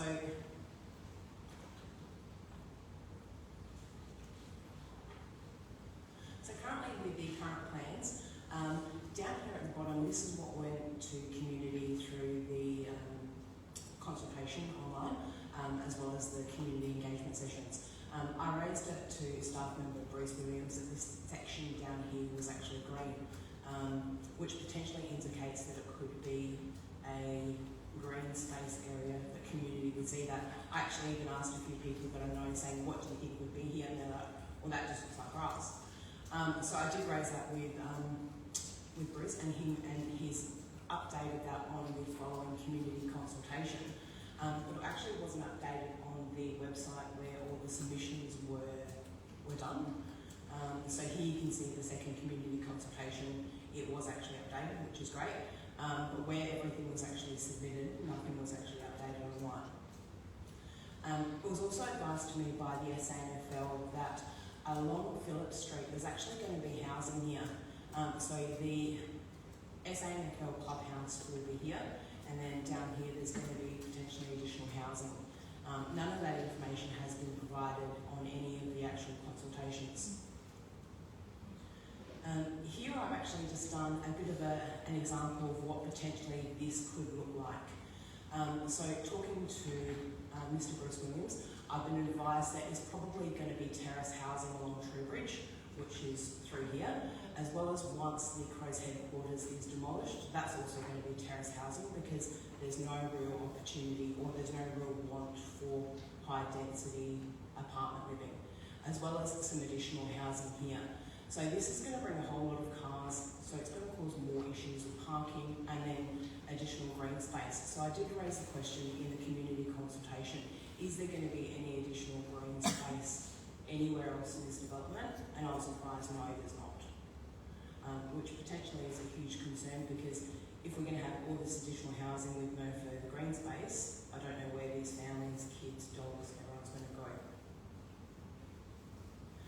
This is what potentially I think it could look like, that could work, where the SANFL could come in, they could have their clubhouse, we could have some additional housing, we can have some further development here, and then a bit more green space for the community to use. Places for people to go after work, spend time with their families, eat dinner outside in the evenings, and just spend time outdoors while the oval's being used. The other thing I wanted to raise, so thank you for walking through that presentation. I also wanted to raise a couple of things we've spoken about in previous deputations about the first question, how supportive or unsupportive are you of the oval being shared for a mix of community, recreational and sporting uses?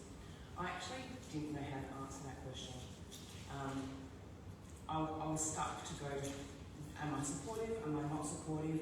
So I spoke to a few people to actually try to get a bit of an understanding about that question because it wasn't actually, in my opinion, quite clear. The other thing I wanted to raise is in relation to the door knocking that was done. So from my understanding, it was only people in the households at the time who actually signed before. So there was no Joe Smith who lives down the road around the corner, their names were added. There was only people in those residences at the time, hence why the term families was added. So thank you. Okay, thank you for keeping it well within time. That's fantastic, Diana. Okay, any questions from the floor? Councillor Quinn. Through the chair, thank you for your deputation today, Diana. Can I please ask with the 232 respondents for the petition, were they informed prior to agreeing to participate in the petition that this was a comparison between an exclusive licence with the Crows versus a non-exclusive licence with SANFL? Or how was the context of the petition put towards them? I can't speak on behalf of everyone, but the question was, do you support the SANFL's licensing.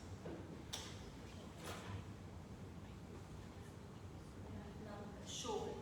Yep. So in respect to talking about marketing and buying, Councillor Liddell, sorry, thank you. Just turn it off. Yep. in relation to marketing bias, do you not feel that a closed-ended question as yes or no, giving the petitioner only one option to consider out of the both, is misleading? I'm not a marketing expert, so I can't answer that. I'm sorry. Thanks. Councillor Liddell. So my question is, you've highlighted here some beautiful open space that could be there, you know, if we go down a different path. Have you brought that up with your local MP, your concerns and how you advocate for some more open space? No, I haven't. I attended 3 of the 4 community sessions, and Steve Mulligan wasn't at any of the first 3. I believe he was at the last one, which I didn't attend to because I was away. Right, any other questions from the floor? Thanks, appreciate it.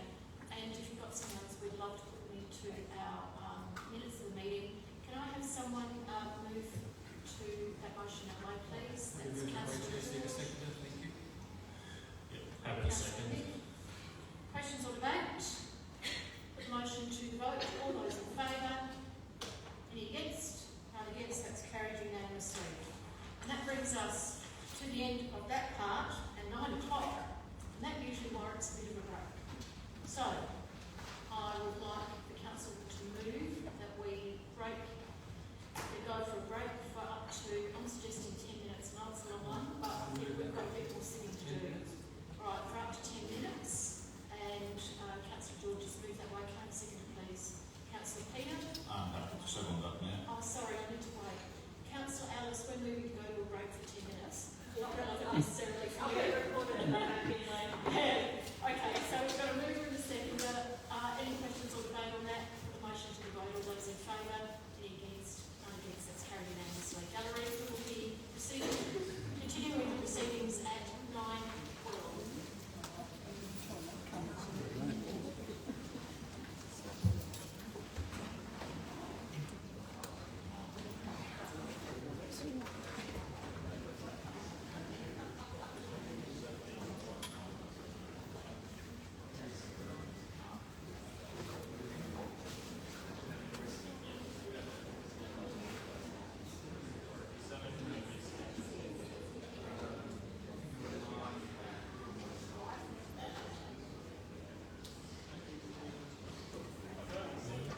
We do this all the time.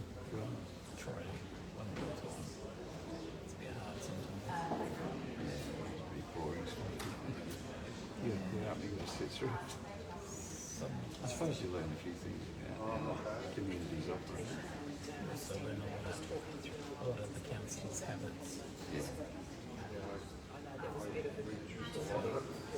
I'd have to wonder why Peter is hung up on questioning the petition signatories. What is he getting at? What is he insinuating?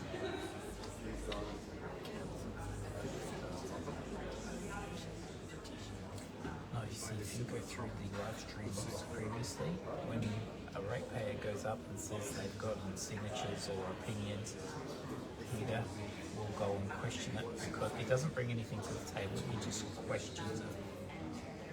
And yet, when he went and presented himself at the last election up there with the mayors in the town hall, and he was asked about cycling, he said he was a cyclist, but I've never seen him, and he lives 2 streets away, on a bike.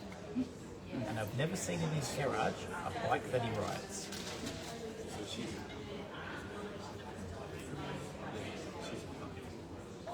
And when I asked him if he could go out and speak to some local residents that someone had reported to me, they were concerned their dog was off the leash, and they were going out there every Saturday morning with the dog off the leash.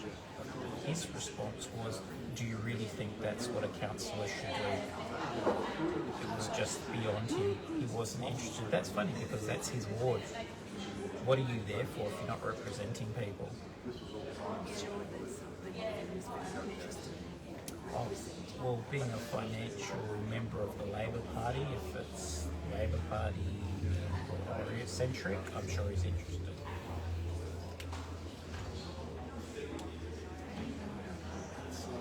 gee, no one ever seen a developer. How much can They're not even doing the work down there. It's just ground level. I think John close down. What he told us to do, he should be kicked out. Shift the tent outside the barriers. And they haven't done that. It's been sitting there for over 12 months. I've seen the building company Tandem that haven't done a scarab work in some of the back streets in front of the golf course. They haven't done a scarab. I hate to be there. And so anybody that's driving around one way in would say, don't you work on it? All the timber work's going to rot. That's what I worry about, the actual, is this just self-imploding this whole place, you know? There's nothing, it's moving forward. I mean, this can hold it up forever. This debate on this because they'll be scared the orange going to get involved, you know? Nothing sure. And this one's smacks a big problem. This one could hit papers in a big way. It's getting a lot of traction. It's getting traction, but if they vote no, if we can extend or do more consultation, the state government's going to say so that's going to be interesting. Will the ombudsman actually get interested in politics, get involved with the ombudsman? That's the big story that might come out of it. Got to find out. And, does the ASANFL make donations to any political parties? Sure they do. So if we could find out that information, we might know a little bit more. Oh, I better go and stretch my legs. I'm cramped up at my age.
Originally planned as a tool transfer development because it's all in the rubber.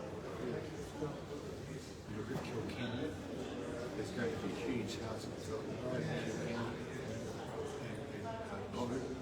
It's all that crap they're building there.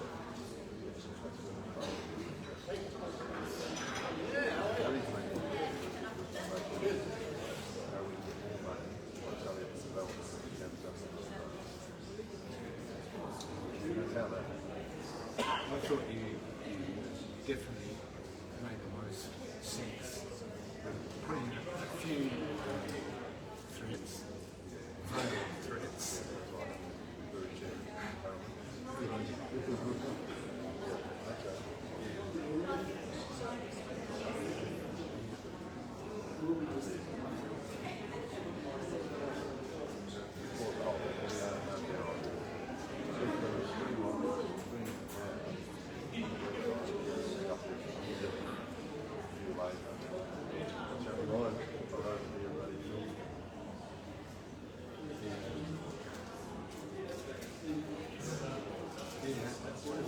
Would have been good to have a bit more fire, but people have to be restrained.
It goes back to the brand.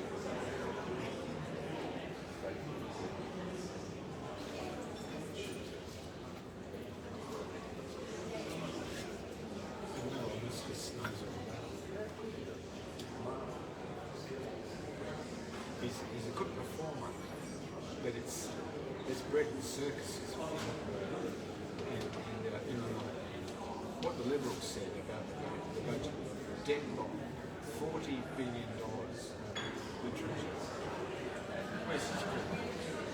They just spend it. That's the Labor way of spending it. So it's frustrating. Absolutely frustrating.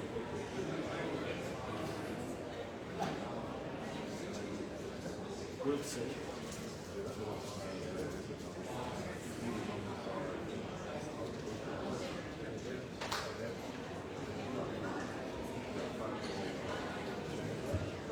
I'd like to call elected members to the meeting, please. Take your seats, elected members. Councillor Quinn, you're on the wrong side of the chambers. Councillor Nick, you're on the wrong side of the chambers. Councillor Melinda, you're on the wrong side of the chamber. Please take your seats. Looking for a quorum and I'll start the meeting. 1, 2, 3, 4, 5, 6, 7, 8, 9, 10. All right. I don't know where Councillor Alice is. All right, we've got 2, 4, 6, 8. Yeah, we've got a quorum. I'm going to move that we go back into resume the council meeting. Yep. I think it's just take this lead, isn't it? Just a lead. Just to move for a second. Councillor George, thank you. Seconder, please. Councillor Michael. Any question or motion to vote? All those in favour? That's carried unanimously. All right. I might ask Charlie if you would close those doors. Do we have this meeting? Is the audio out there? Yes. They need to keep things down. If you don't mind, Charlie, thank you. All right. Let's move on. Okay. Reports of meeting. We've got none. Part 3, Part 4 deputations. We've heard those, of course. Part 5 petitions. 5.05, the petition regarding referral of renaming of the Court Avenue Reserve item. I would say Councillor Alice. Yes, Councillor Alice. Councillor George. Councillor Alice. Thanks. Yep, I'm happy with the recommendation as printed. Thank you. Thank you. And seconder, please, Councillor George. Yes, I'm going to second that. Thank you. Questions or debate? Put the motion to the vote. All those in favour? Any against? None against. That's carried unanimously. Moving on to item 5.06, the petition regarding feasibility study for the construction of a sea water pool. Someone move, please. The recommendation, that's Councillor Tom. Happy to move it. Seconder, please. Councillor Edgar. Happy to second that, Mayor. Thank you. Questions or debate regarding this? Councillor Kelly. See if you're not. I just wanted to, because this one went through like a change.org, we don't actually accept those petitions. Sorry, what are you asking? The petition on this one, Yep. it was through a online petition. It wasn't like a this one was the online one, or was that the last one? No, that's the next one. The next one. Is that? There's no. The seawater pool. Is that the one that we're doing? Yep, that's what we're doing. Yep. So nothing further. All right. Put a motion to the vote. All those in favour, show of hands, please. Any against? None against. That's carried unanimously. Moving on to item 5.07, objection to the sample licence at Football Park. Can I have someone move that? Recommendation, Councillor Selina as printed. That's to declare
just a bit of an overview. Thank you, Mayor Evans. A couple of different awards that have been issued by, firstly, the Local Government Association through the Mutual Liability Scheme.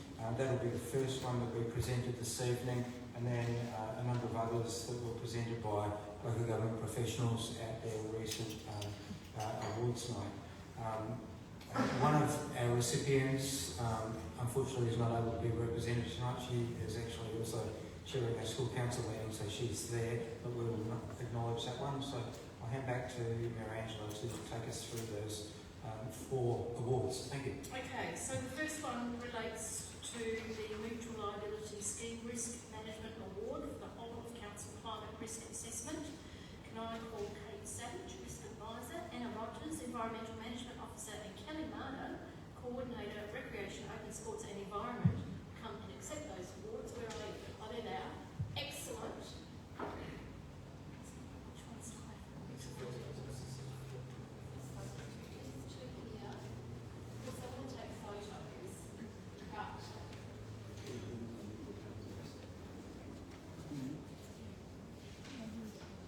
Risk management. Very good.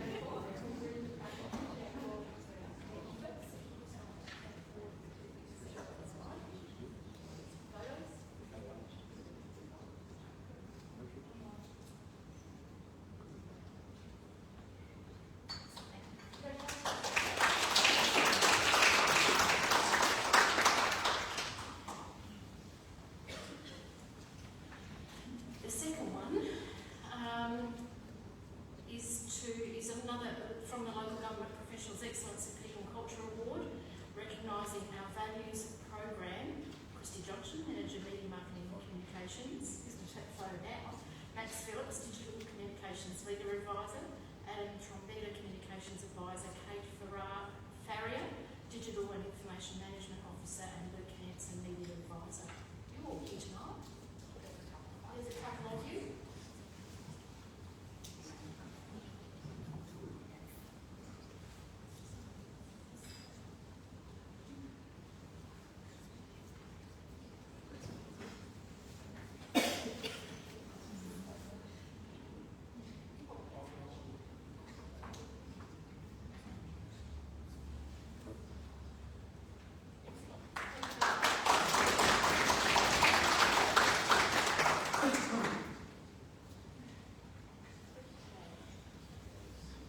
And we're also going to acknowledge and congratulate Danny Scuteri, Team Leader Community Safety, on being nominated as a finalist for the Emerging Leader of the Year. She's not here this evening, but we would like to extend our acknowledgement of that achievement. Number 4 is congratulations to Donna Dunbar, General Manager of Corporate Services, on receiving the prestigious award of Outstanding Contribution to the Sector.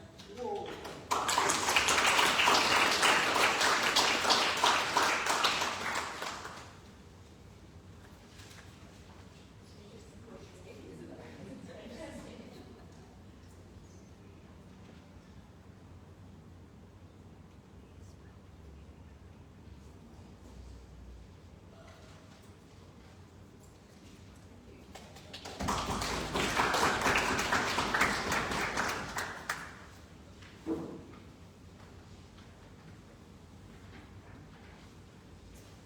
And of course, we acknowledge and thank all other project nominations and the 2024 Challenge team.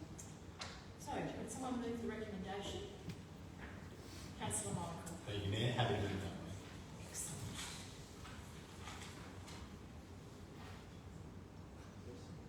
And secondly, Councillor Peter. I'm happy to serve on that, Mayor. Thank you. Any questions or debate? The motion to the vote, all those in favour? Any against? It's carried unanimously. Alright, now we move on to item 6.52, Football Park, consultation outcomes for the draft community land management plan and sample licence request. Councillor Tom has requested to start the item. Thank you, Councillor Tom. Yeah, you need to make a declaration as well. Thank you.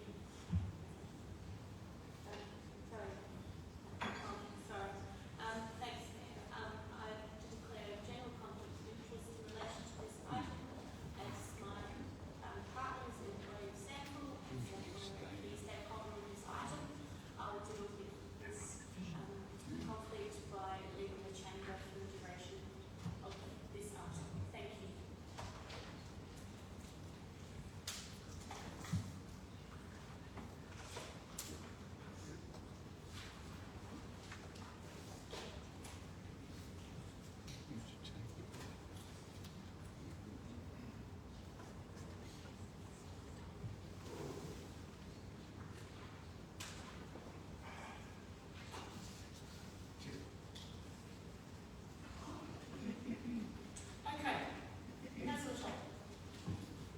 thank you, Mayor. I would like to move in favour of the motion as printed. And the rationale for that is the following. Firstly, I'd like to thank all the staff and elected members for the consultation. And going through the second round of consultation as we did, I see that some members will work on percentage, numbers, how many this, how many that, how many people would want this, that, that. And it gets too technical, too difficult. The feedback that I'm getting as a ward council is there's a number of people who don't want it, there's a number of people that do want it. That's from within the West Development itself. Almost on an equal footing. There's no great history in relation to what that area was going to be. I've been around for a long time. I was there when it was the first concept. I was around when we had Footy Park in this chamber. And obviously there was green space and there were brochures, but there was nothing, no great detail of how it was going to be. It always looked like there was some sort of sporting component there, be it soccer or something going on.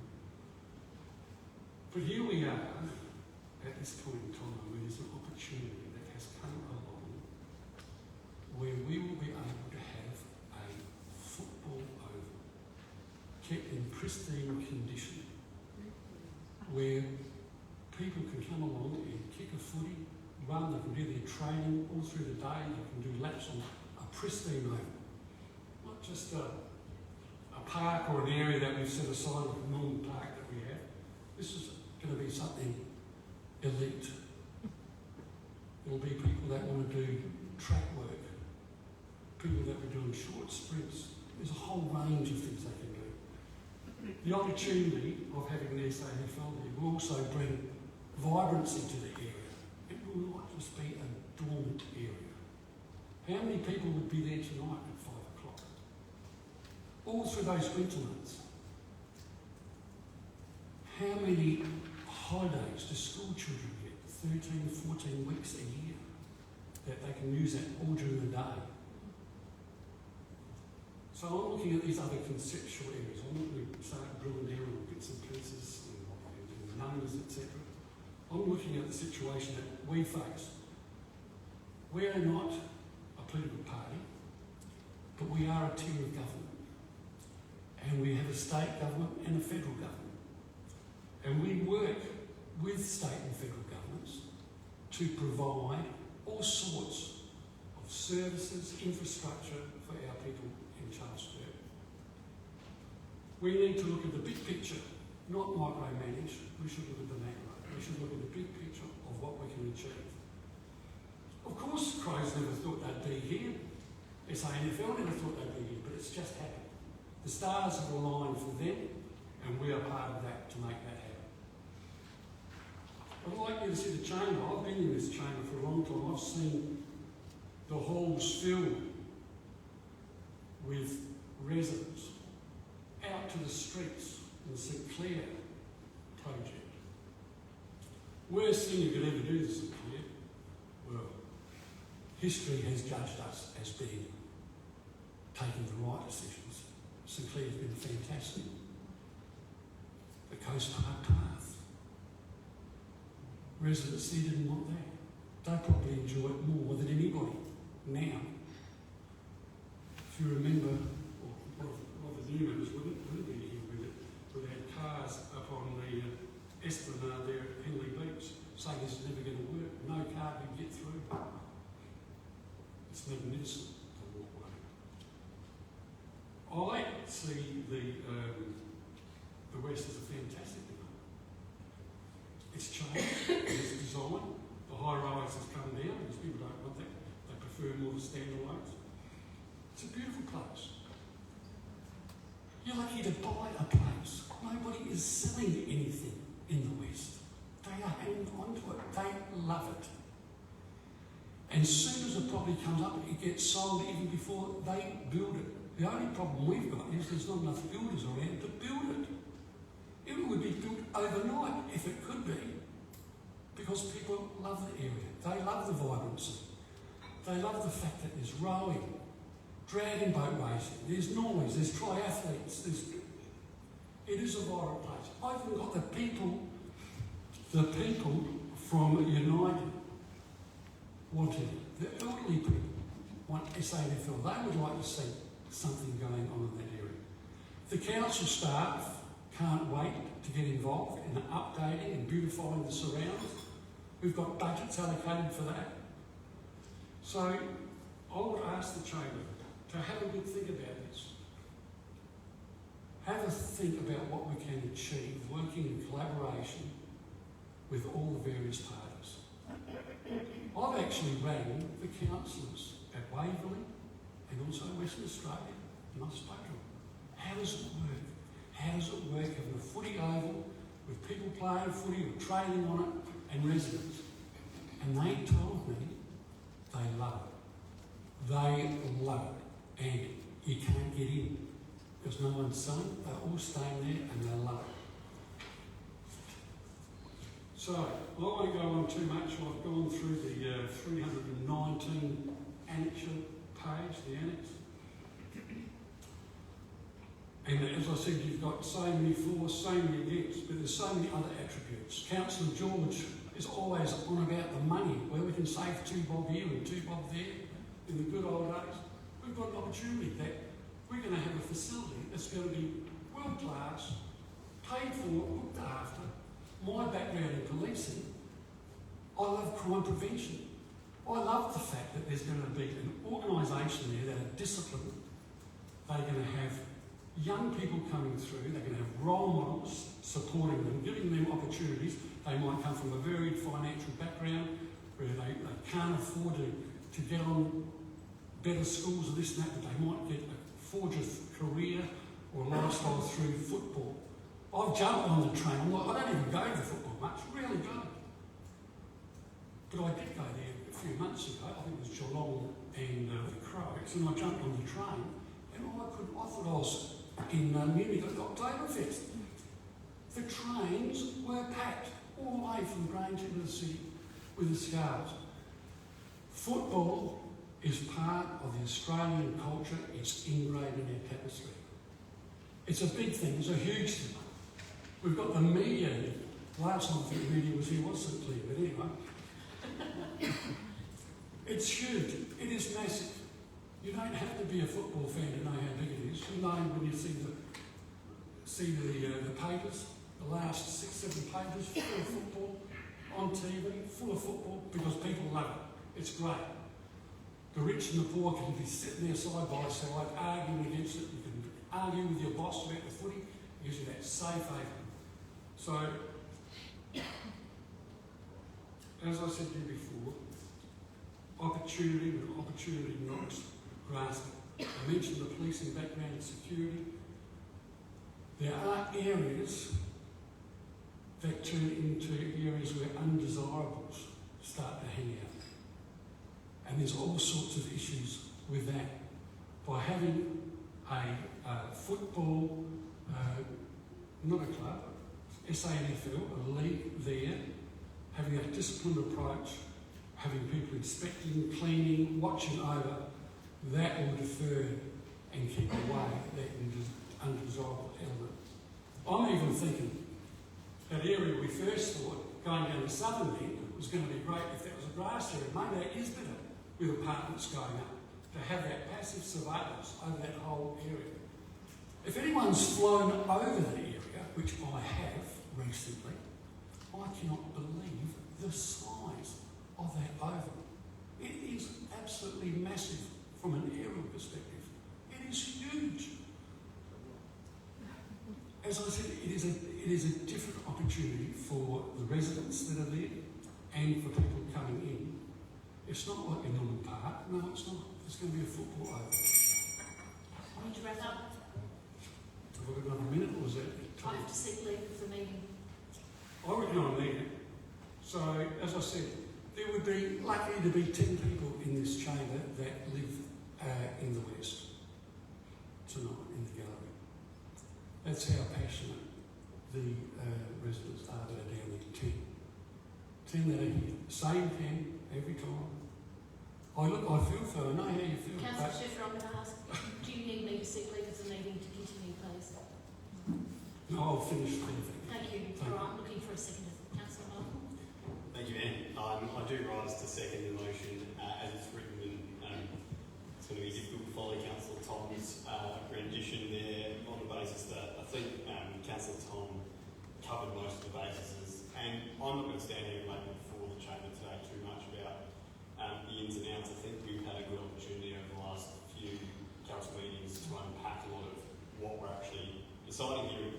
Admittedly, what we do have before us is a relatively complex group of stakeholders, and I don't think we should shy away from that.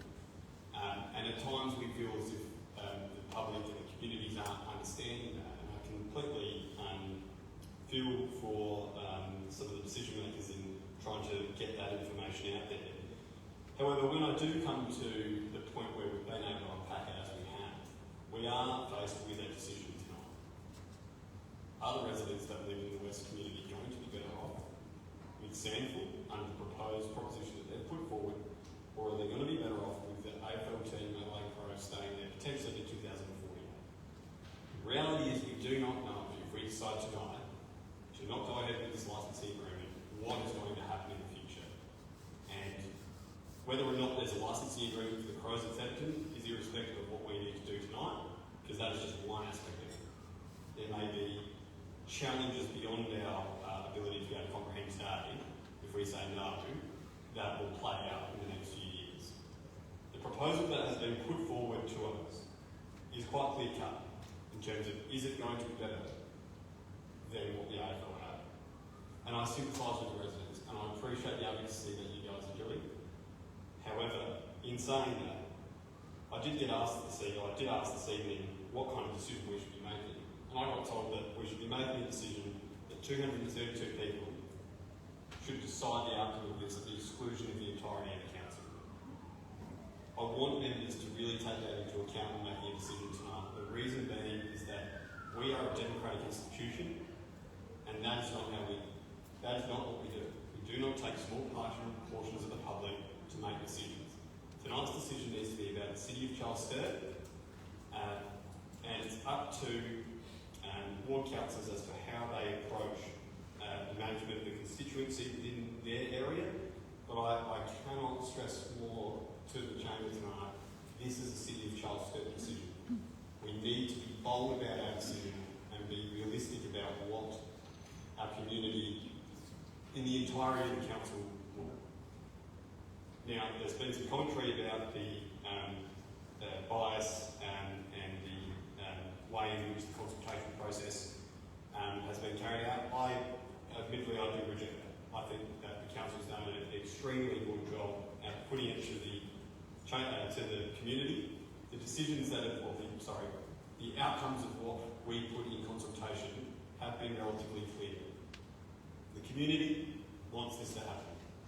So I stand here before the chamber and I encourage us all to vote in favour of this, because, as Councillor Tom has said, there will be things that we are unable to see now that will be of a huge benefit. I know that the residents don't see that today, but I am hopeful and I am confident that will be the case. Thank you. All right, we're going to move to seconder. Any other questions or debate on this matter? Councillor Edgar. Yes, thank you, Mayor. I concur with my fellow councillors here, and having read the previous and current reports, listened to numerous representations from residents and other stakeholders, I wanted to do my due diligence, and that is why I voted for the consultation process. As elected members, it is our duty to be appropriately informed, to be able to make decisions in the best interest of the City of Sturt. I listened carefully and spent the King's Birthday long weekend going over the reports and the details of the consultation results. From 820 respondents, 1,568, which is 86%, supported football park being used for a mixture of community, recreational and sporting use. The understanding is that Samful license proposal is that the ground would always be open and accessible for the wider community from daylight to 5 p.m. Football Park has historically always been an icon of the western suburbs, and to be able to retain the status by the community while being afforded generous accessibility to the on the ground excuse me, is also the wish of consultation respondents. SAMFO will maintain the oval to AFL standards, which is a significant cost saving to the City of Charles Sturt ratepayers, worth millions over the period of the lease. Another positive is the SAMFO proposal supporting youth sports, including junior, indigenous, and female football, all of which promotes health, well-being, and community engagement. It also promotes economic benefit to the local business, creates a vibrant community space. I can honestly say, without fear or favor, that this proposal is offering a better balance between community use and sporting use. As an informed elected member at this stage, this proposal is looking like ticking all my boxes. The other alternative is, if we refuse this one for SAMFO, then all deals are off, and you will have the Adelaide Football Club back at the West Lakes till 2048, until termination of the contract, which means no more open space deals, no more access to the oval, same as their previous tenure. This is not an alternative. We are here to make decisions that are sometimes hard and complex. Unfortunately, we cannot please everyone, but we strive for the best outcomes.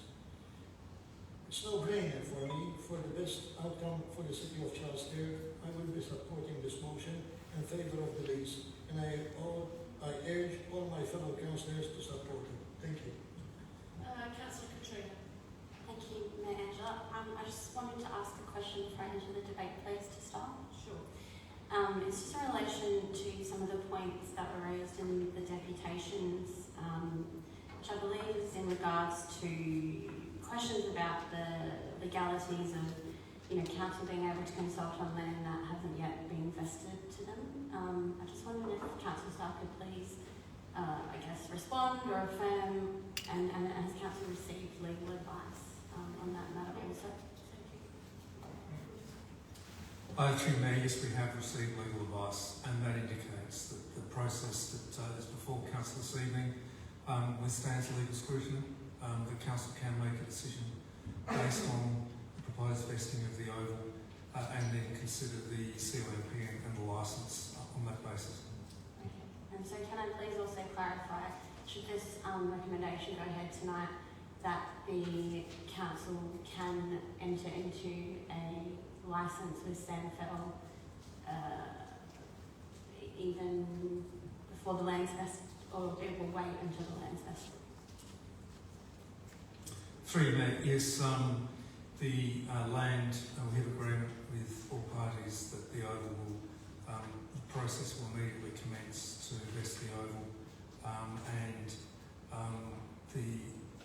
once we have the signatures regarding that vesting, we'll also be able to take the licences for the SANFL.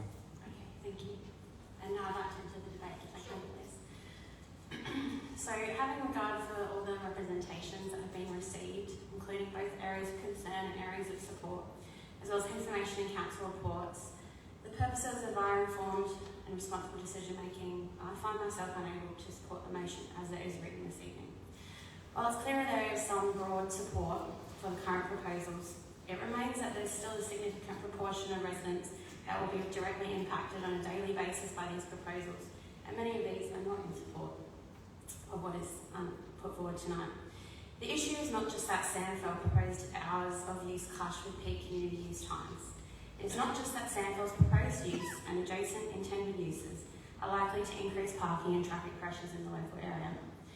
For me, it is that SAMFL's proposal commits this strategically important piece of open space in Charles Sturt to be an AFL oval 100% of the time for the next 40 odd years, impacting potentially 2 generations.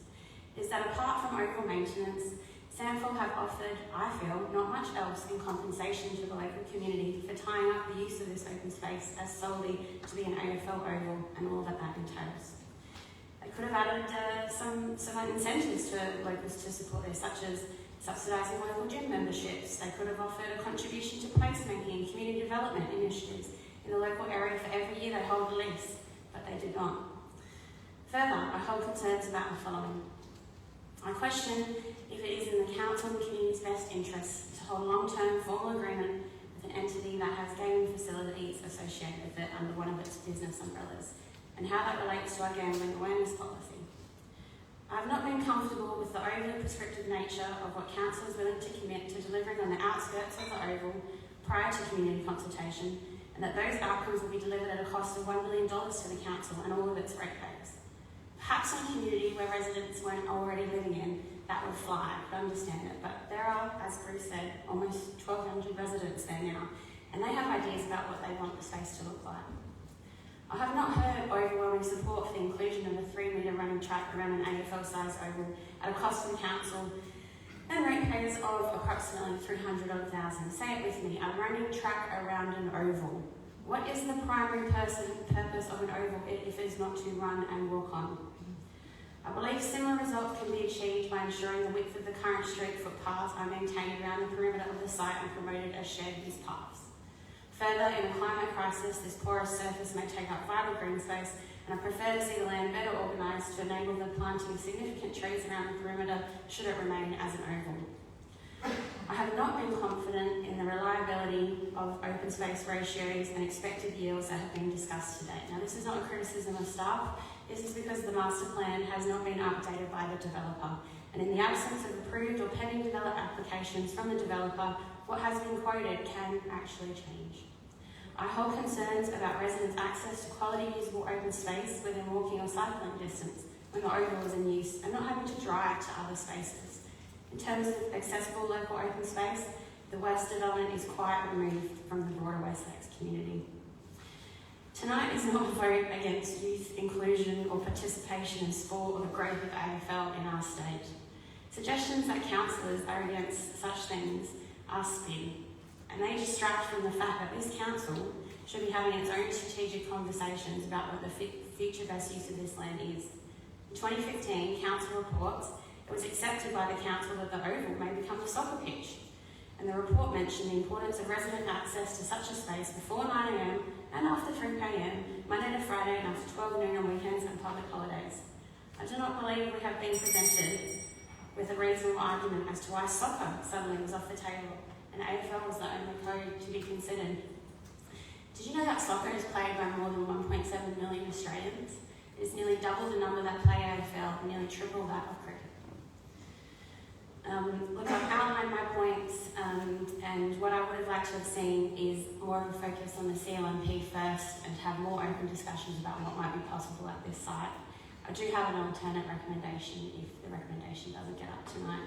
I feel for Sandford's predicament, but I don't think this is the best solution for council to pursue this arrangement with Sandford and our community at this point in time. Thank you. Councillor Kelly. Can I just ask a couple of questions, if that's okay? Sure. Can I ask, how much did council spend on sponsored posts to promote the sample consultation? Through the chair, we routinely now pay for social media advertising to support our consultation processes. To characterise it as sponsoring the SANFOR, I think would be correct.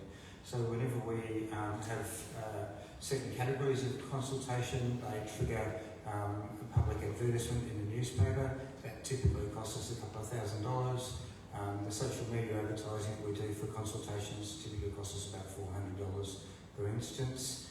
We do that for large consultations such as this one, but we also do it for local consultations where we're trying to engage with people that in particular don't read newspapers anymore. Okay, so can you tell me how much we paid for just the sample one? Because when you do a 400, and can you 400. Thank you. And then so because that's the first one I've ever seen that council has done. So we do that for. Do we do that for the budget consultation? No, there's a number of other consultations that have been identified by the staff where we do that. Thank you. Yeah, another one that's currently out is the Coastal Sounds one that's being promoted as well. The there's also some local parks that are also going through the same process. Councillor Peter, Thank you, Mayor. asking a question or speaking to the motion? I'm speaking to the motion. Okay. I'm Thank entering you. the debate. Yep. So we've had numerous discussions at all levels. We had community consultations, and the proposal was divided at council on several occasions. We have spoken about the many benefits that we have negotiated and achieved, including the right of the local West Lakes community to use and enjoy the football park for most of the times during weekdays and on weekends. I know that under the present arrangement, the West Lakes community has no access to the park and no right to use it whatsoever. Also, I ask people to remember that a total of 18% of the land across the whole of the site will be vested to council as open space, which is substantially more than the required 15%. On the petition that was mentioned tonight, of the 232 people opposing the proposal, it has now been clarified that only 198 people are from the Western Development. In the recent independent survey that was conducted, the questions were straightforward, as it is, as the whole proposal is straightforward. Do we want progress or do we support stagnation? 1,820 responses were received, with 1,520 or 85% of them being somewhat supportive or very supportive of the SANFL proposal to be granted a non-exclusive license. Only 256 or 14% had some reservations or not being supportive of the proposal. On that basis, I support the proposal to grant a non-exclusive license to the SANFL, and if we care about what's best for the community, and indeed for the whole of the South Australian community, we need to unblock the way for two of the largest community organizations in our state, the SANFL and the Adelaide Football Club, to move forward. I call on my fellow elected members to support tonight's motion that is before us as it is written. Thank you. Thank you. Councillor Melindy. Yeah. Can Sandford coexist in harmony with the local residents of the West Development? Firstly, I'm disappointed that the state government or Sandford did not take the initiative to purchase additional land around the oval, which would have alleviated several potential issues. Additionally, I'm concerned about the length of the lease. The Adelaide Crows would have had the lease until 2046, which is 22 years. While I recognise that Sandford is investing a significant amount of money into this venture, a 42-year lease feels excessively long. Locking us into such an extended lease period could make it challenging to implement necessary changes or address unforeseen issues that may arise in future.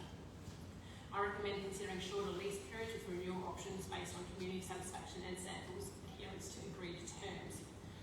Other smaller issues I have are that the presence of Sandford on site will likely lead to increased congestion and parking problems. Furthermore, I'm worried about the seating arrangement for spectators at football games held at this ground. There may not be enough space for spectators to set up without obstructing public areas, and I'm also sceptical about fitting a playground and barbecue facilities into the small area designated by the council. The highlighted space seems insufficient to accommodate these amenities effectively. And from there, I'm still open to hearing your debate. Right. Councillor Quinn. Thank you, Chair. From a helicopter perspective, I'm thinking about 1.8 million South Australians in our state. I then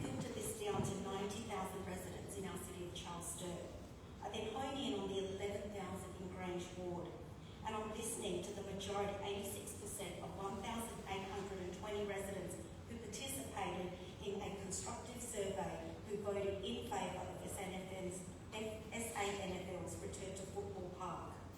I've been a City of Sturt resident for 44 years, so it's really quite a straightforward decision for me today.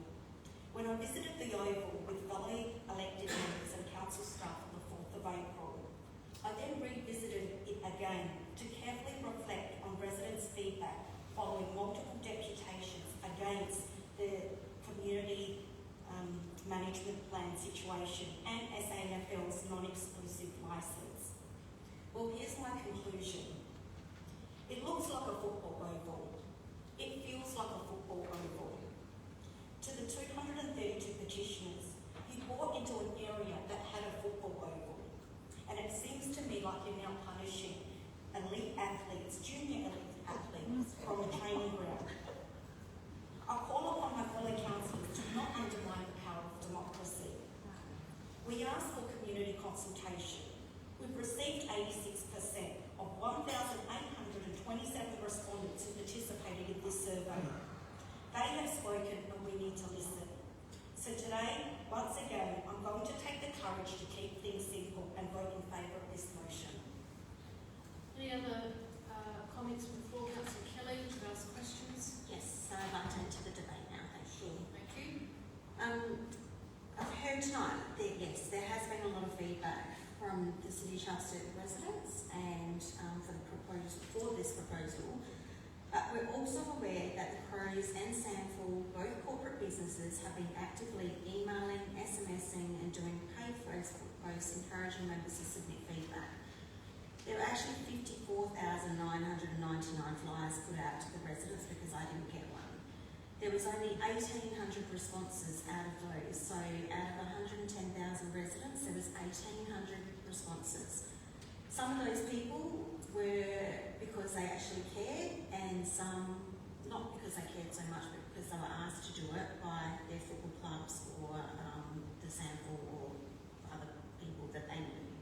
So some of these people may not have an understanding of what this impact is going to have on these residents in the future.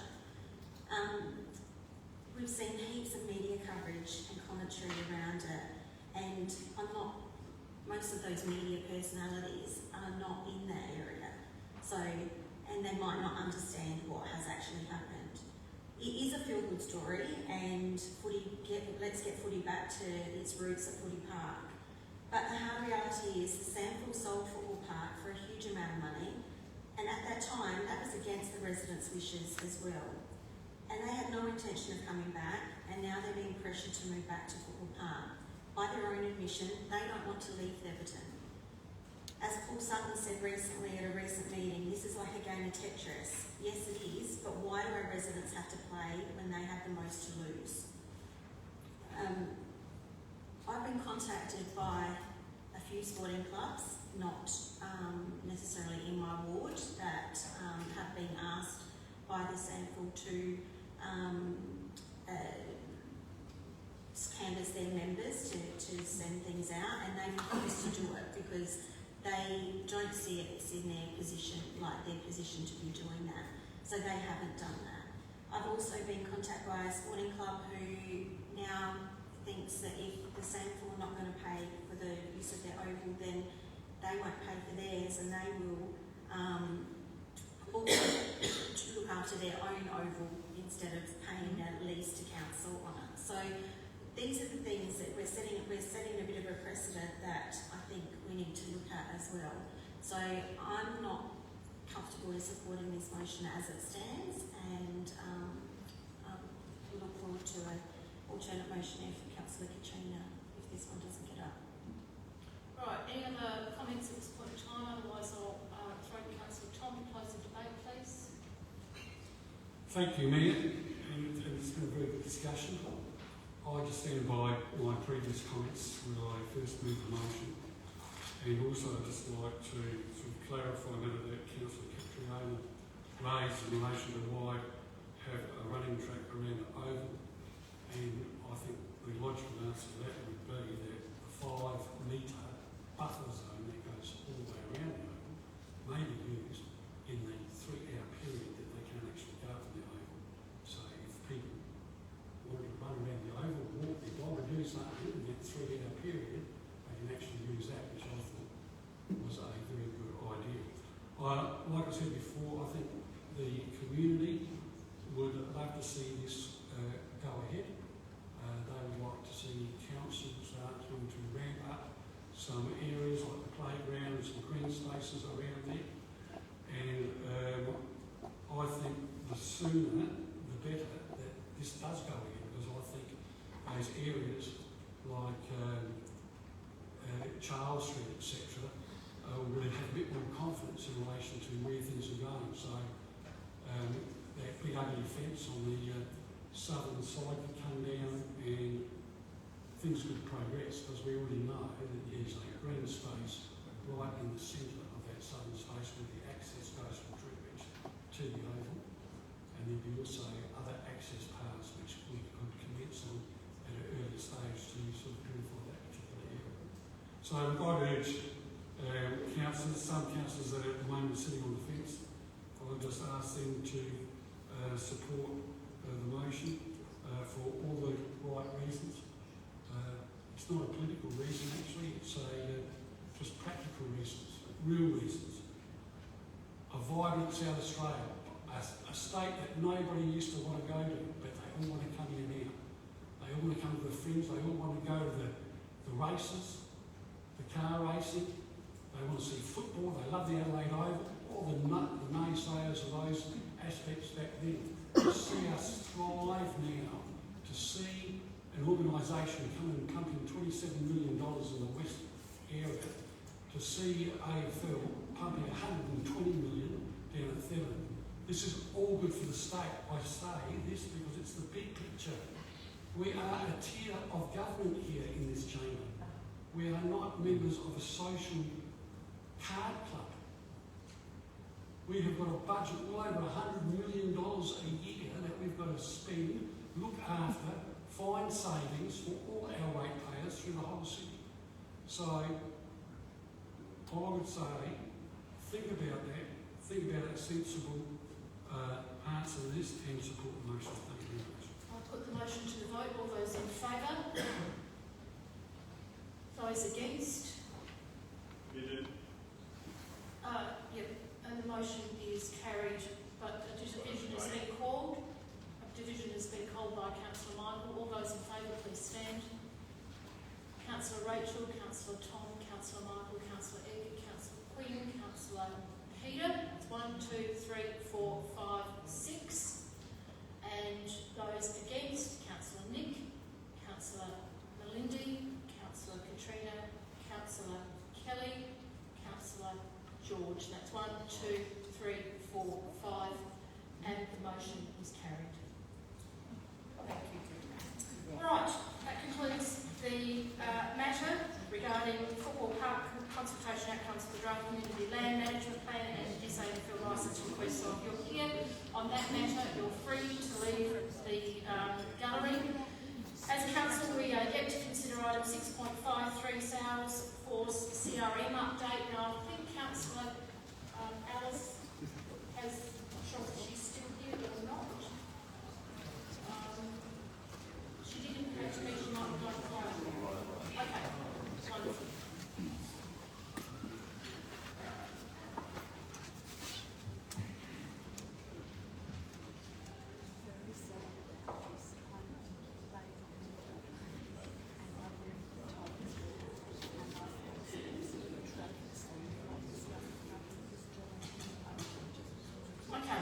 So, announced by the agenda tonight is item 6.53. Elected members, it's regarding the staff or CRM update. Assuming that you've read that, can someone move the recommendation of the report be received and noted? Councillor George. Yes, I'm happy to move that way. And second, thank you. Thank you. Councillor Alice, you wish to second that? Yes, thank you. Questions or debate? Put the motion to the vote. All those in favour? Any against? Councillor Peter, I have to take your vote as against. Okay, all those in favour? Any against? Carried unanimously. Thank you. Okay. Part 7, motions on notice. There are none. Questions on notice. We have